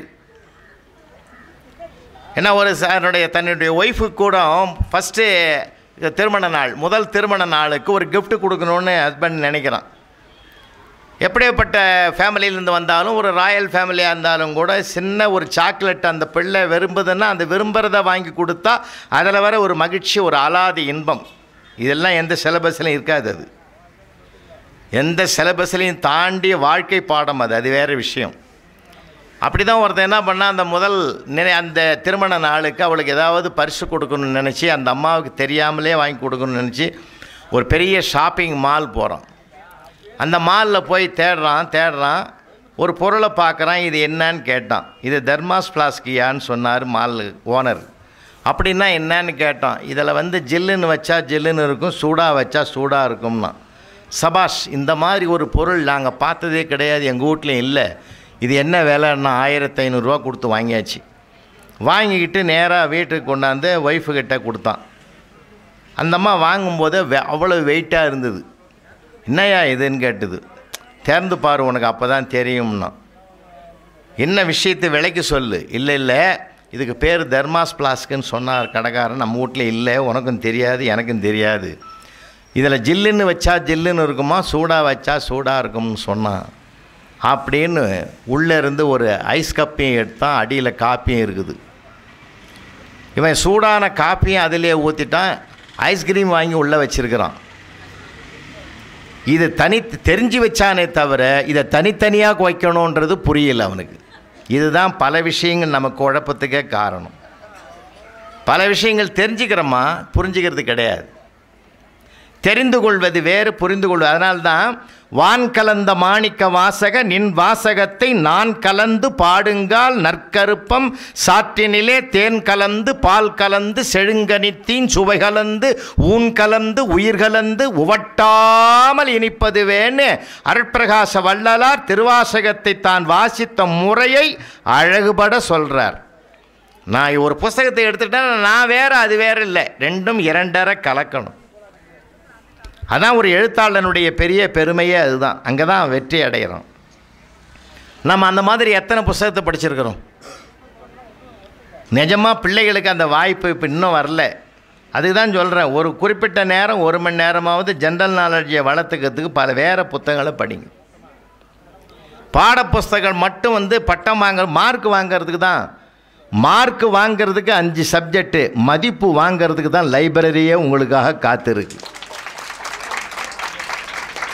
நிறைய படிக்கணுயா, நிறைய படிக்கணும். உலக செய்திகள்லாம் நிறைய தெரியணுயா, நிறைய விஷயங்கள் தெரியணும். பண்பாடு இல்லாத கல்வி நிறைய உருவாகி போச்சு இப்போது. அதுக்கு நம்ம பிள்ளைகள் மட்டும் காரணம் இல்லைங்க. பிள்ளைகள் மட்டும் காரணம் இல்லை, பெற்றோர்களாகிய நாமும் தான், சமுதாயமும் காரணம். இன்றைக்கி அந்த காலத்தில் என்னென்ன சொல்லி கொடுத்தோம், இப்போ அதெல்லாம் கிடையாது, எல்லாம் போயிட்டுது. நான் பிள்ளைகளை மட்டும் நான் குறை சொல்ல மாட்டேன். ஏன், அவன் சமூகம் என்ன மாதிரி சமூகம் மாறி கிடக்குது. அவன் படிக்கலை, அவன் உருப்படலை, அவன் சரியில்லைன்னு ஒருபோதும் என் தேசத்து இளைஞர்களை குறை சொல்லவே வேண்டாம் என்று உங்களை நான் அன்போடு கேட்டுக்கொள்ளுகிறேன். அவன் சரியாக தான் இருக்கான். இப்போ நாங்கள்லாம் ஐயா இருக்கிறார், ஜெயராம் ஐயா இருக்கிறார், ஐயா இருக்கிறாங்க, நாங்களாம் இருக்கிற போது சின்ன பிள்ளைய படிக்கிற போது எங்களுக்கு இவ்வளவு தொந்தரவே கிடையாதுயா. எந்த இடையூறு இருந்தது எங்களுக்கு? டிவி இருந்ததா, செல்ஃபோன் இருந்ததா? ஒரு செல்ஃபோன் போதுமே, ஒரு செல்ஃபோன் போதுமே. இது நல்ல கருவி தான். ஆனால் அவசியத்துக்கு பயன்படுத்தாமல் அனாவசியத்துக்கு பயன்படுத்துகிற ஒரு கருவியாக மாறி போச்சா இல்லையா? அது அதில் இல்லாததே கிடையாது உலகத்தில். 1000 தொந்தரவுகள் இருக்குது அதில். இதையும் மீறி என் தேசத்து பிள்ளைகள் உலக நாடுகளில் எல்லாம் கொடிகட்டி பறக்கிறான்னா அவனை நம்ம பாராட்டத்தான் செய்வேன். நான் பாராட்டணுமா அந்த பிள்ளைகளை? என்ன அருமையாக, ஏன்னா அவங்ககிட்ட அவன் படிக்கிறது இப்போ கொஞ்சம்தான், எவனுடைய வாழ்வாதாரத்துக்கு தேடி படிக்கிறான். ஆனால் அவன் படிக்க வேண்டியது நிறைய இருக்குது. அவனை மட்டும் குறை சொல்லி பிரயோஜனம் இல்லை. நம்மளுடைய ஜென்ரேஷன் சமூக மாற்றங்கள் எவ்வளவு இருக்குது. நிறைய பிள்ளைகளை நான் பார்ப்பேன், இங்கே நல்ல பிள்ளைகள் தான் நல்லா இருக்கான். எங்கள் ஊரில் விவசாயி தான் விவசாயம் பண்ணும்போது வரப்ப அண்டை கழிப்பான். சைடில் 2 சைட்லையும் கழிச்சு விடுவான். நடுவில் புல் நல்லா ஜாம்னு வளரும். இப்போ அவனும் சைடில் 2 பக்கமும் அண்டை கழிச்சுக்கிறான். நிறைய இந்த வைக்கப்போர் போட்ட மாதிரி மேலே வச்சுன்னு வரான் சென்னையில்.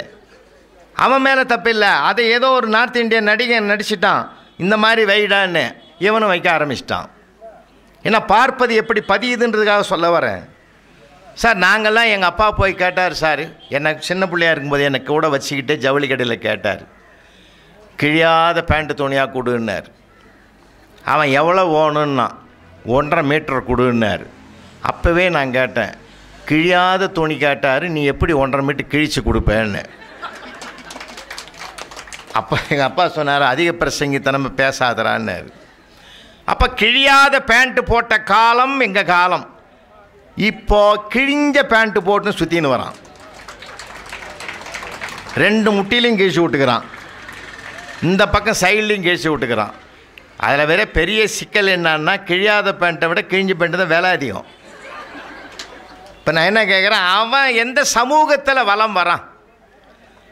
அப்போ அவனை மட்டும் குறை சொல்லி போகிறோம். சமூகம் மாறணும். சமூகம் தன்னை மாற்றிக்கொள்ள தயாராக இருந்தால் அவனும் தன்னை மாற்றிக்கொள்ள தயாராக இருப்பான். ஏன்னா இந்த எல்லா நாடுகள்லையும் போய் பார்த்த உண்மையை சொல்கிறேன், அங்கே நம்ம குறிப்பாக தமிழ்நாட்டு பிள்ளைகள் மிக மிக 2 விஷயத்தில் அங்கே சிறப்பாக இருக்கிறார்கள். ஒன்று நம்பிக்கையை பெற்றிருக்கிறார்கள், இன்னொன்று நன்றாக உழைப்பவர்கள் என்ற பெயரையும் பெற்றிருக்கிறார்கள். இங்கே தான் நமக்கு கொஞ்சம் தலைகீழே இருக்குது. எதுக்காக சொல்கிறேன்னா, இன்றைக்கி இருக்கிற நிலைமை, படிப்பு என்பது ஒரு பரந்துபட்ட ஞானத்தினுடைய வெளிச்சத்தை தரக்கூடிய வல்லமை வாய்ந்தது. இன்னும் சொல்ல போனால் சாதாரணமானதில்லை. ஆரம்பத்தில் நான் சொன்ன கருவறை வகுப்பறைன்னு 2 சொன்னேன். ஒரு காலத்தில் அம்மாவும் அப்பாவும் படிக்காதவர்கள், குடும்பத்தில் 4 பிள்ளைங்க இருந்தால் 2 படிக்கும், அது 2 படிக்காது. எங்கள் பெரியப்பா கள்ளங்கபடம் இல்லாத மனுஷையா, 16 பசங்க அவருக்கு. எவனோ கல்யாணத்தில் வாழ்த்திட்டு இருக்கிறான் அவர் காதுபட, 16 பெற்று பெருவாழ்க வாழ்கன்னு. அதை நிறைவேற்றிட்டார். இத்தனைக்கு அவர் போஸ்ட் மாஸ்டர், வெளியிலையும் டெலிவரி உள்ளேயும் டெலிவரி. யாராவது பையன் அந்த அவருக்கு 10 பையன் 6 பொண்ணு. ஒரு பையனை பார்த்து இது பையன் பேர் என்னான்னு கேட்டால் தெரியாது அவருக்கு. எங்கள் பெரியம்மாவை தான் கூப்பிட்டு கேட்பார், இந்த 8ஆம் நம்பர் பையனுக்கு பேர் கேட்குறாங்க சொல்லுன்னுவார். எதுக்கு நான் இதை நினைவுபடுத்துகிறேன்னா, அத்தனை பிள்ளைகள் இருந்த காலத்துலேயும் அவங்க கவலைப்பட்ட வரலாறு இல்லைங்க. 100 ரூபாய் சம்பளம் 1000 ரூபாய் வாழ்க்கை. இன்றைக்கி 1000 ரூபாய் சம்பளம் 100 ரூபாய் வாழ்க்கை கூட நம்ம வாழலைன்றது தான் என்னுடைய ஆதங்கம்.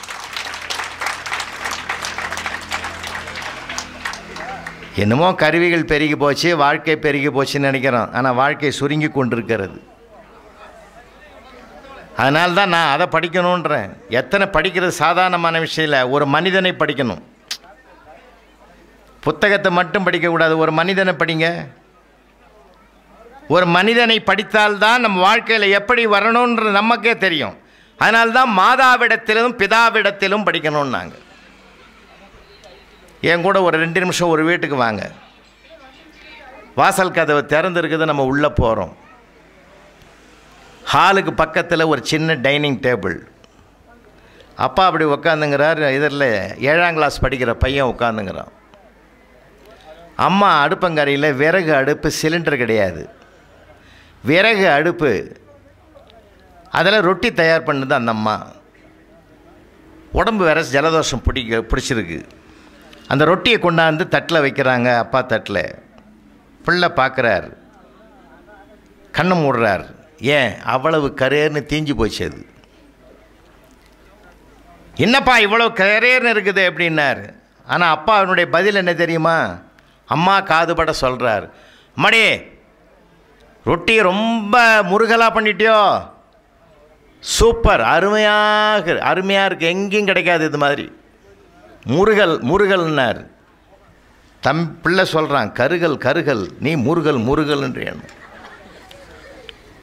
அப்போது பிள்ளைக்கு மட்டும் அப்பா சொன்னார், மெல்ல சொன்னார், அடே அம்மாவுக்கு உடம்பு சரியாகலாட்டாலும் மறுக்காமல் நமக்கு தயார் பண்ணி கொடுத்தாலே இந்த ரொட்டியை, இதுவும் நான் கருகிவிட்டது என்று சொன்னால் ஏற்கனவே எரிகிற அடுப்பில் முகம் கருகி கொண்டிருக்கிறாள்.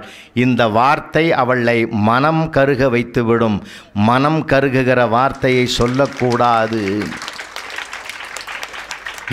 அந்த பிள்ளை எந்த சிலபஸில் இல்லாதது, எங்கேயும் படிக்க முடியாதது அப்பாவின் நாவில் படிக்கிறார். அதை கேட்டுக்கொண்டு வளர்ந்ததனால்தான் பிற்காலத்தில் குழந்தை கேட்ட கேள்விக்கும் குனிந்து பதில் சொன்னார். வேறு யாரும் இல்லை, மேதக அப்துல் கலாம் என்கிற மனிதர். அதனால்தான் சொன்னான், தந்தை சொல் மிக்க மந்திரமில்லை. தாயிற் சிறந்த கோவில் இல்லை. ஏன் சொன்னா? தாயை கோயிலாக்குறது காரணம் என்ன? கடவுள் இருக்கிற இடம் கருவறை. ஒவ்வொரு தாயினுடைய உள்ளே ஒரு உயிர் உருவானதும் அதுவும் கருவறை. தாயின் வயிற்றில் இருக்கிற அந்த கருவறையில் ஒரு சீவன் இருக்கிறது. அந்த கருவறையில் ஒரு சிவன் இருக்கிறான். இதுவும் உயிர்ப்பு, அதுவும் உயிர்ப்பு. அதனால்தான் தாயை கடவுளுக்கு சமமாக சொன்னார்கள். எல்லா இடங்களிலும் தான் நேரடியாக வந்து அருள்பாலிக்க முடியாது என்பதற்காகத்தான் தன்னுடைய பிரதிநிதியாக தாயை படைத்திருக்கிறான் என்று பெருமானார் நபிகள் நாயகம் அவர்கள் சொல்லுகிற கருத்தை நாம் நினைந்து பார்க்க வேண்டும். அதனால் குடும்பம் மனித பயிற்சி கொடுக்குற இடமையா. அதனால்தான் நம்ம நிறைய எந்த பல்கலைக்கழகங்களாலும் பட்டம் கொடுத்துறோம். ஆனால் குடும்ப வாழ்க்கை மட்டும்தான் மனித பயிற்சி கொடுக்கும். இது இல்லை, இன்னைக்கு இல்லை. அதுதான் வருத்தத்தோடு சொல்கிறேன். அதை நம்ம சொல்லாமல் சொன்ன பாடம் அதெல்லாம். நல்லா நினைவு இருக்கும். பெரியவங்களுக்கு உள்ளங்கையை நீட்டுவாங்க. குழந்தையாக இருக்கும்போது முழங்கையை வைப்பாங்க. பப்பு கடைன்னு ஒரு விளையாட்டை ஆரம்பிப்பாங்க.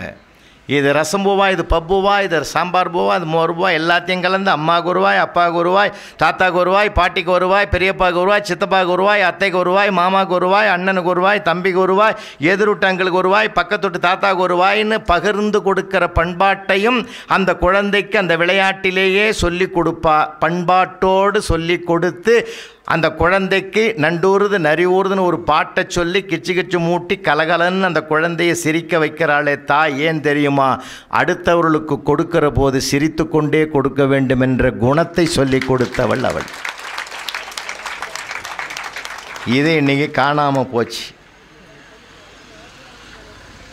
எல்லா வீட்லேயும் காணாமல் போச்சு. குழந்தைக்கு பசிக்குதா, கிண்ணத்தில் பால் சோறு போட்டு செல்ல கையில் கொடுத்துரும். அது கார்ட்டூனை பார்த்துக்கினே அள்ளி போடுது. அதுக்கு பால் சோறுன்னு தெரியல, மோர் சோறுன்னு தெரியல. அந்த குழந்தைய வளர்ந்த பெரிய ஆளான பிற்பாடு கிச்சனில் இருந்தால் அந்த அம்மா தட்டில் சாம்பார் ஊற்றி பொரியலில் வச்சு தட்டில் கையில் கொடுக்குது. அது கொண்டாந்து டிவி ஆன் பண்ணிவிட்டு அங்கே உட்காந்து சாப்பிட்றான். அந்த அம்மா அங்கேருந்து குரல் கொடுக்குது, யோ டிவிக்கு முன்னாடி உட்காந்து சாப்பிடாத, டேஸ்ட்டு தெரியாது. அவன் சொல்கிறான், அது டேஸ்ட்டாக இருந்தால் நான் ஏண்டி டிவி முன்னாடி உட்காடுறேன்றான். எவ்வளோ சிக்கல் இருக்குங்க. வாழ்க்கை பாடம் லேசான விஷயம் இல்லைங்க. என் அன்னையிடம் கற்றது அன்பு, என் அப்பாவிடம் கற்றது உழைப்புன்னார் மேதக அப்துல் கலாம். அக்னி சிறைகளை போய் படித்து பாருங்க. உலக விஞ்ஞானி. எதையா நம்ம படிச்சிருக்கிறோம்? மேதக அப்துல் கலாம் அவரிடத்திலே ஒரு நிருபர் கேட்கிறார், விண்ணளாவ நான் நாசா விஞ்ஞான ஆய்வுக்கூடத்துக்கு போனேன். 2015 செப்டம்பர் மாதம் 7ஆம் தேதியா 15ஆம் தேதி அங்கே நாசாவுக்குள்ளே நான் 2 நாள் இருந்தேன். அந்த 2 நாள் நான் இருந்தபோது நான் கற்ற பாடம் என்ன தெரியுமா? சாதாரணமான விஷயம் அல்ல. மேதக அப்துல் கலாமை என்னுடைய இதய சிம்மாசனத்தில் ஏற்றி வைத்து இனி அவர்தான் என்று ஒரு முடிவுக்கு வந்த காரணம் என்ன தெரியுமா? இன்றைக்கு கூட நான் சொல்கிறேன், ஊட்டியில் இந்த மேடையில் என்ன நடக்குதுன்றதை அடுத்த செகண்டே அறிவிக்கக்கூடிய சேட்டலைட் அத்தனை தொழில்நுட்பம் வளர்ந்திருக்கக்கூடிய இடம்தான் நாசா விஞ்ஞான கூடம் என்றால், மேதக அப்துல் கலாம் அவர்கள் பொக்ரான் அணுகுண்டு சோதனை நிகழ்த்திய போது அப்பயே கண்டுபிடிக்க முடியல நாசாவால். 45 மணித்துளிகளுக்கு பிறகுதான் அதனாலேயே கண்டுபிடிக்கப்பட்டது என்றால், அதனால்தான் வல்லரசாகும் இந்தியா என்று மறுநாளே அமெரிக்கா வாய் திறந்து சொன்னான். எவ்வளோ பெரிய விஞ்ஞானியா அவர்! எவ்வளோ பெரிய.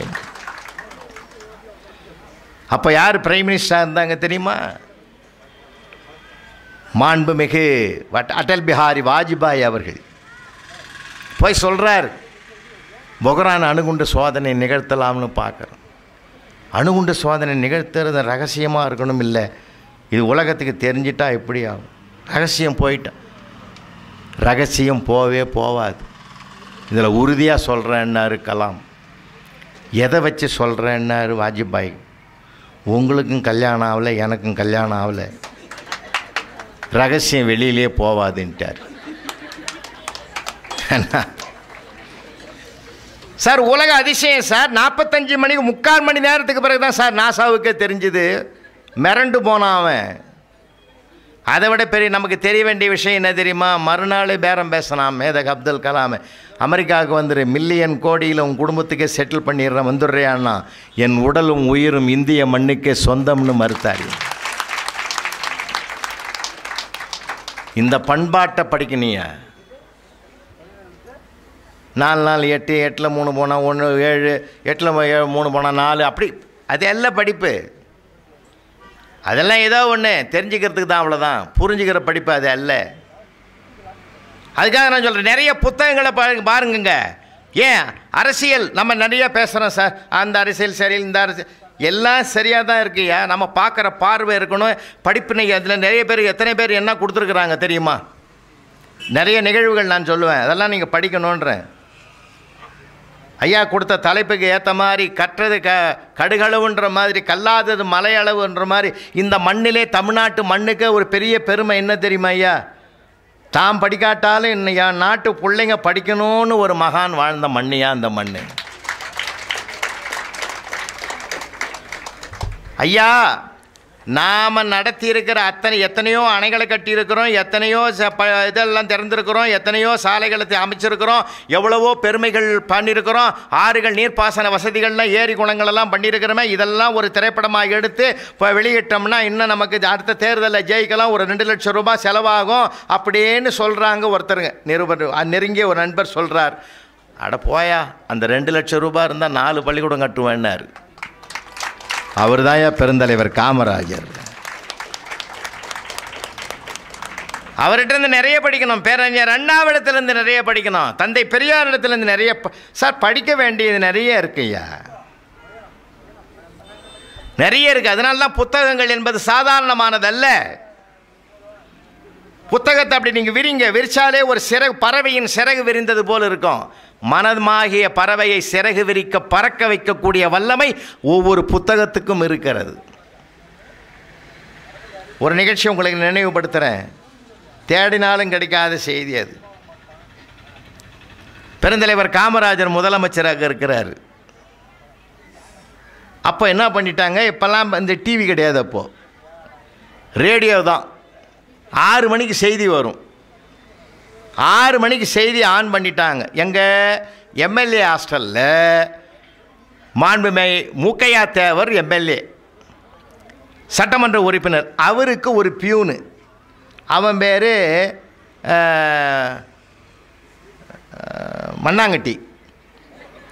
மண்ணாங்கட்டின்னு அவன் பேர். அவர் பியூனு. 6 மணிக்கு 2 பேரும் செய்தி கேட்குறாங்க. நல்லா கவனிங்க. அந்த செய்தியில் என்ன வருது, கவர்மெண்ட் வேலைக்கு வர்றவங்கெல்லாம் 1ஆவதுலேருந்து குறைஞ்சபட்சம் 5ஆவது வரைக்குமாவது படிச்சிருக்கணும், ஜிஓ வந்துடுத்துன்னு. இதை கேட்ட உடனே மண்ணாங்கட்டி அப்படியே கண்ணீர் விட்டு கரையிறான்.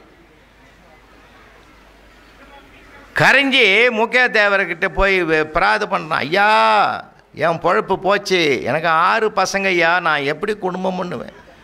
இப்படி ஒரு ஜீவோ வந்துருத்த நான் என்ன பண்ணுவேன்? அப்போது 6 மணி சாயந்தரம் இல்லையா, செக்ரட்டரியேட்டில் யாருமே இருக்க மாட்டாங்க, எல்லோரும் போயிட்டுருப்பாங்க.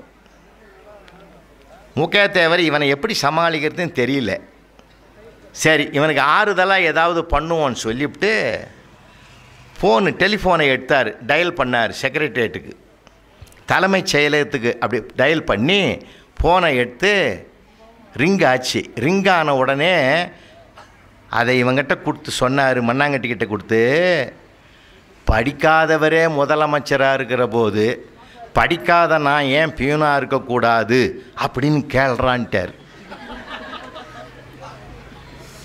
நம்ம மண்ணாங்கட்டி என்ன பண்ணார், அந்த ஃபோனை கையில் வாங்கி படன்னு பேசிட்டான். படிக்காத ஒருத்தரே முதலமைச்சராக இருக்கிற போது படிக்காத நான் ஏன் மண்ணாங்கட்டி பியூனாக இருக்கக்கூடாது, அப்படி முக்கியத்தேவர் கேட்க சொன்னாருன்ட்டான். ஃபோனை வச்சிட்டான். இப்போ முக்கியத்தேவர் ஆடி போச்சு. அட செண்டாள பாவினா அதை மட்டும்தானே கேட்க சொன்னேன், இவன் என்னையும் சேர்த்து இல்லை போட்டு கொடுத்துட்டான். அது யார் எடுத்தானோ யாரும் இல்லை, அங்கே யாருமே எடுக்கிறதுனா யாரோ எடுப்பாங்கன்னு பார்த்தாங்க. அவர் என்ன நினச்சார் தெரியுமா, மண்ணாங்கட்டி மாதிரி அங்கே ஒரு பியூன் தான் கடைசி வரைக்கும் இருப்பான், அவன் தான் அட்டன் பண்ணுவான்னு அவர் நினச்சார். 15 நிமிஷத்தில் இந்த 2 பேரையும் வர சொல்லி ஆள் வருது. உங்கள் 2 பேரையும் வர சொன்னாங்க. எங்கேயா வர சொன்னாங்க? பெருந்தலைவர் தான் வர சொன்னாருன்னாங்க. பக்குன்னு 2 பேருக்கும் போகிறாங்க உள்ள. யார் அந்த ஃபோனை அட்டன் பண்ணதே பெருந்தலைவர் தான். எல்லாரும் போயிட்டாங்க, அவர் போகலை. எல்லா ஃபைலையும் பார்த்து கையெழுத்து போட்டு உட்காந்துங்கிறாரு. ஃபோன் அடிக்கவே எடுத்தார். எடுத்த உடனே நம்ம மேதக மண்ணாங்கட்டி அப்படி பேசிவிட்டார். இந்த செய்தி நேரடியாக போனதுனால என்ன பண்ணார், என்ன அவங்க முதலமைச்சருங்க 2 பேரும் உள்ளே போகிறாங்கங்க. பெருந்தலைவர் என்ன சொன்னார் தெரியுமா, மண்ணாங்கட்டி என்னை மன்னிச்சிருப்பா, நீ இப்படி பாதிப்பேன்னு நான் எனக்கு தெரியாதுப்பா, உன்னை மாதிரி எத்தனை பேர் இருப்பான், நாளைக்கே நான் அந்த ஜீவோவை மாற்றிடுறேன், இனிமேல் வருகிறவர்கள் 1ஆவதுலேருந்து 5ஆம் வகுப்பு வரையில் படித்திருக்க வேண்டும்னு ஜீவோவை மாற்றிடுறேன். இந்த அனுபவ பாடத்தை படிக்கணும். புத்தகத்தில் நம்ம படிக்கிறது இதெல்லாம் எங்கே இருக்க போகுது? ஒருவருடைய அனுபவம். பிறப்பெனப்படுவது யாதெனக் கேட்டேன் பிறந்து பார் என்று இறைவன் சொன்னான். இறப்பெனப்படுவது யாதெனக் கேட்டேன் இறந்து பார் என்று இறைவன் சொன்னான். மனையாள் சுகம் யாதெனக் கேட்டேன் மணந்து பார் என்று இறைவன் சொன்னான். நட்பெனப்படுவது யாதெனக் கேட்டேன் பழகிப்பார் என்று இறைவன் சொன்னான். அனைத்தும் நான் அனுபவித்துத்தான் அறிய வேண்டுமென்றால் ஆண்டவனே நீ எதற்கு என்றேன். ஆண்டவன் சற்று அருகே வந்த அந்த அனுபவம் என்பதே நான் தான் என்றான். ஒவ்வொருத்தருடைய அனுபவம் ஆண்டவனுடைய அனுபவம். எப்படி பேசணும், எப்படி எழுதணும் யாருக்காவது தெரியுதா சார்? எல்லாமே ஏதோ மனப்பாடம் பண்ணிவிட்டுமா. நான் கேட்குறேன், இன்றைக்கி இந்த மேடையில் பகிரங்கமாக கேட்குறேன், சார் ஸ்டேட் ஃபஸ்ட்டு வந்தால் செகண்டு வந்தால் அதில் ஒன்றும் பெருமை கிடையாது சார். நீங்கள் கடந்த ஒரு 20 ஆண்டுகளை 25 ஆண்டுகளை சர்வே பண்ணி பாருங்கள். மாநிலத்தில் முதல் மதிப்பெண் ஏற்றமெல்லாம் எங்கே இருக்கிறான்? தேடினாலும் கிடைக்காத இடத்துல இருக்கிறான். 50 மார்க் 60 மார்க் வாங்குறதான் பிரகாசமாக இருக்கிறான். ஐயா, மார்க் வாங்கிறதுனாலே ஒருத்தனுடைய மதிப்பு ஏறிடுதுன்னு நினைக்காதீங்க. நான் பிறந்த அதே ஊரில் தான் பிறந்தவர், ரயில்வே போர்டு ஸ்கூலில் தான் படித்தவர்.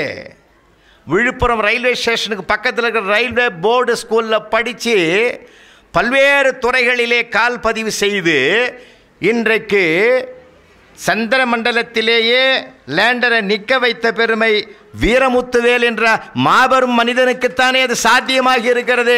அவர் என்ன மாநிலத்தில் முதல் மார்க் வாங்கினவரா சார்? புத்தகத்தில் இருக்கிறத மனப்பாடம் பண்ணி வாந்தி எடுக்கிறத விட அவன் புத்தியில் என்ன இருக்குதுன்னு பார்க்கணும். ஏன் உள்ள என்ன இருக்குதுன்றதான் தெரிஞ்சுக்கணுமே தவிர அவனுக்குள்ள இதெல்லாம் திணிக்கக்கூடாது. ஊட்டுவது வேறு, திணிப்பது வேறு. நம்ம திணிக்கிறோம் பிள்ளைகளை, அவனுடைய ஒரிஜினாலிட்டியே மறைஞ்சு போகுது. விடுங்க, அப்படியே அவன் இயல்புக்கு விடுங்களேன், அருமையாக வருவான். சாதனை படைப்பாங்க, வரலாறு படைப்பான். நாம தான் நினைக்கிறேன் நீ இதுவாகணும். அதனால தான் பல பிள்ளைங்கள்லாம் பார்த்தீங்கன்னா நீட்டில் பாவம் பிள்ளைங்கள் படுதோல்வி அடைஞ்சிட்டாலும் தோல்வி அடைஞ்சதுனால நான் அடுத்த வதிவை இல்லையா, உங்களுக்கெல்லாம் நான் ஒன்று சொல்லி வைக்கிறேன். விரும்பியது கிடைக்கவில்லை என்றால் கிடைத்ததை விரும்பிக்கொள் என்ற பக்குவத்தை பிள்ளைகளுக்கு உருவாக்குங்கள். இதெல்லாம் பாடப்புத்தகத்தில் எழுதி வைக்க மாட்டான். அப்படி கற்றுக் கொடுங்க, மனப்பக்குவத்தை உருவாக்குங்க. இந்த துறையில்னா அந்த துறை.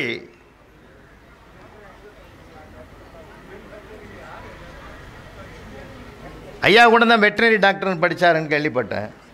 வெட்டினரி டாக்டராக படித்து இன்றைக்கி பெரிய அதிகாரியாக ஜிஎம்மாக அந்த ஆவின் பாலகத்துக்கு வந்திருக்கிறாருன்னா, அதுக்குரிய பரீட்சையை தேர்வை எழுதி வந்திருக்கிறாருன்னா அவருக்குள்ளே எத்தனை திறமைகள் இருக்கிறது என்பதனுடைய வெளிப்பாடு தானே அது.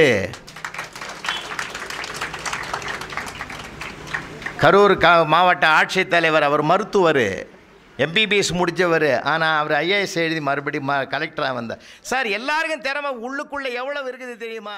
இந்த தகவல் உங்களுக்கு பிடிச்சிருந்தா லைக் பண்ணுங்க, உங்க ஃப்ரெண்ட்ஸுக்கு ஷேர் பண்ணுங்க, மறக்காம எங்க சேனலுக்கு சப்ஸ்கிரைப் பண்ணுங்க.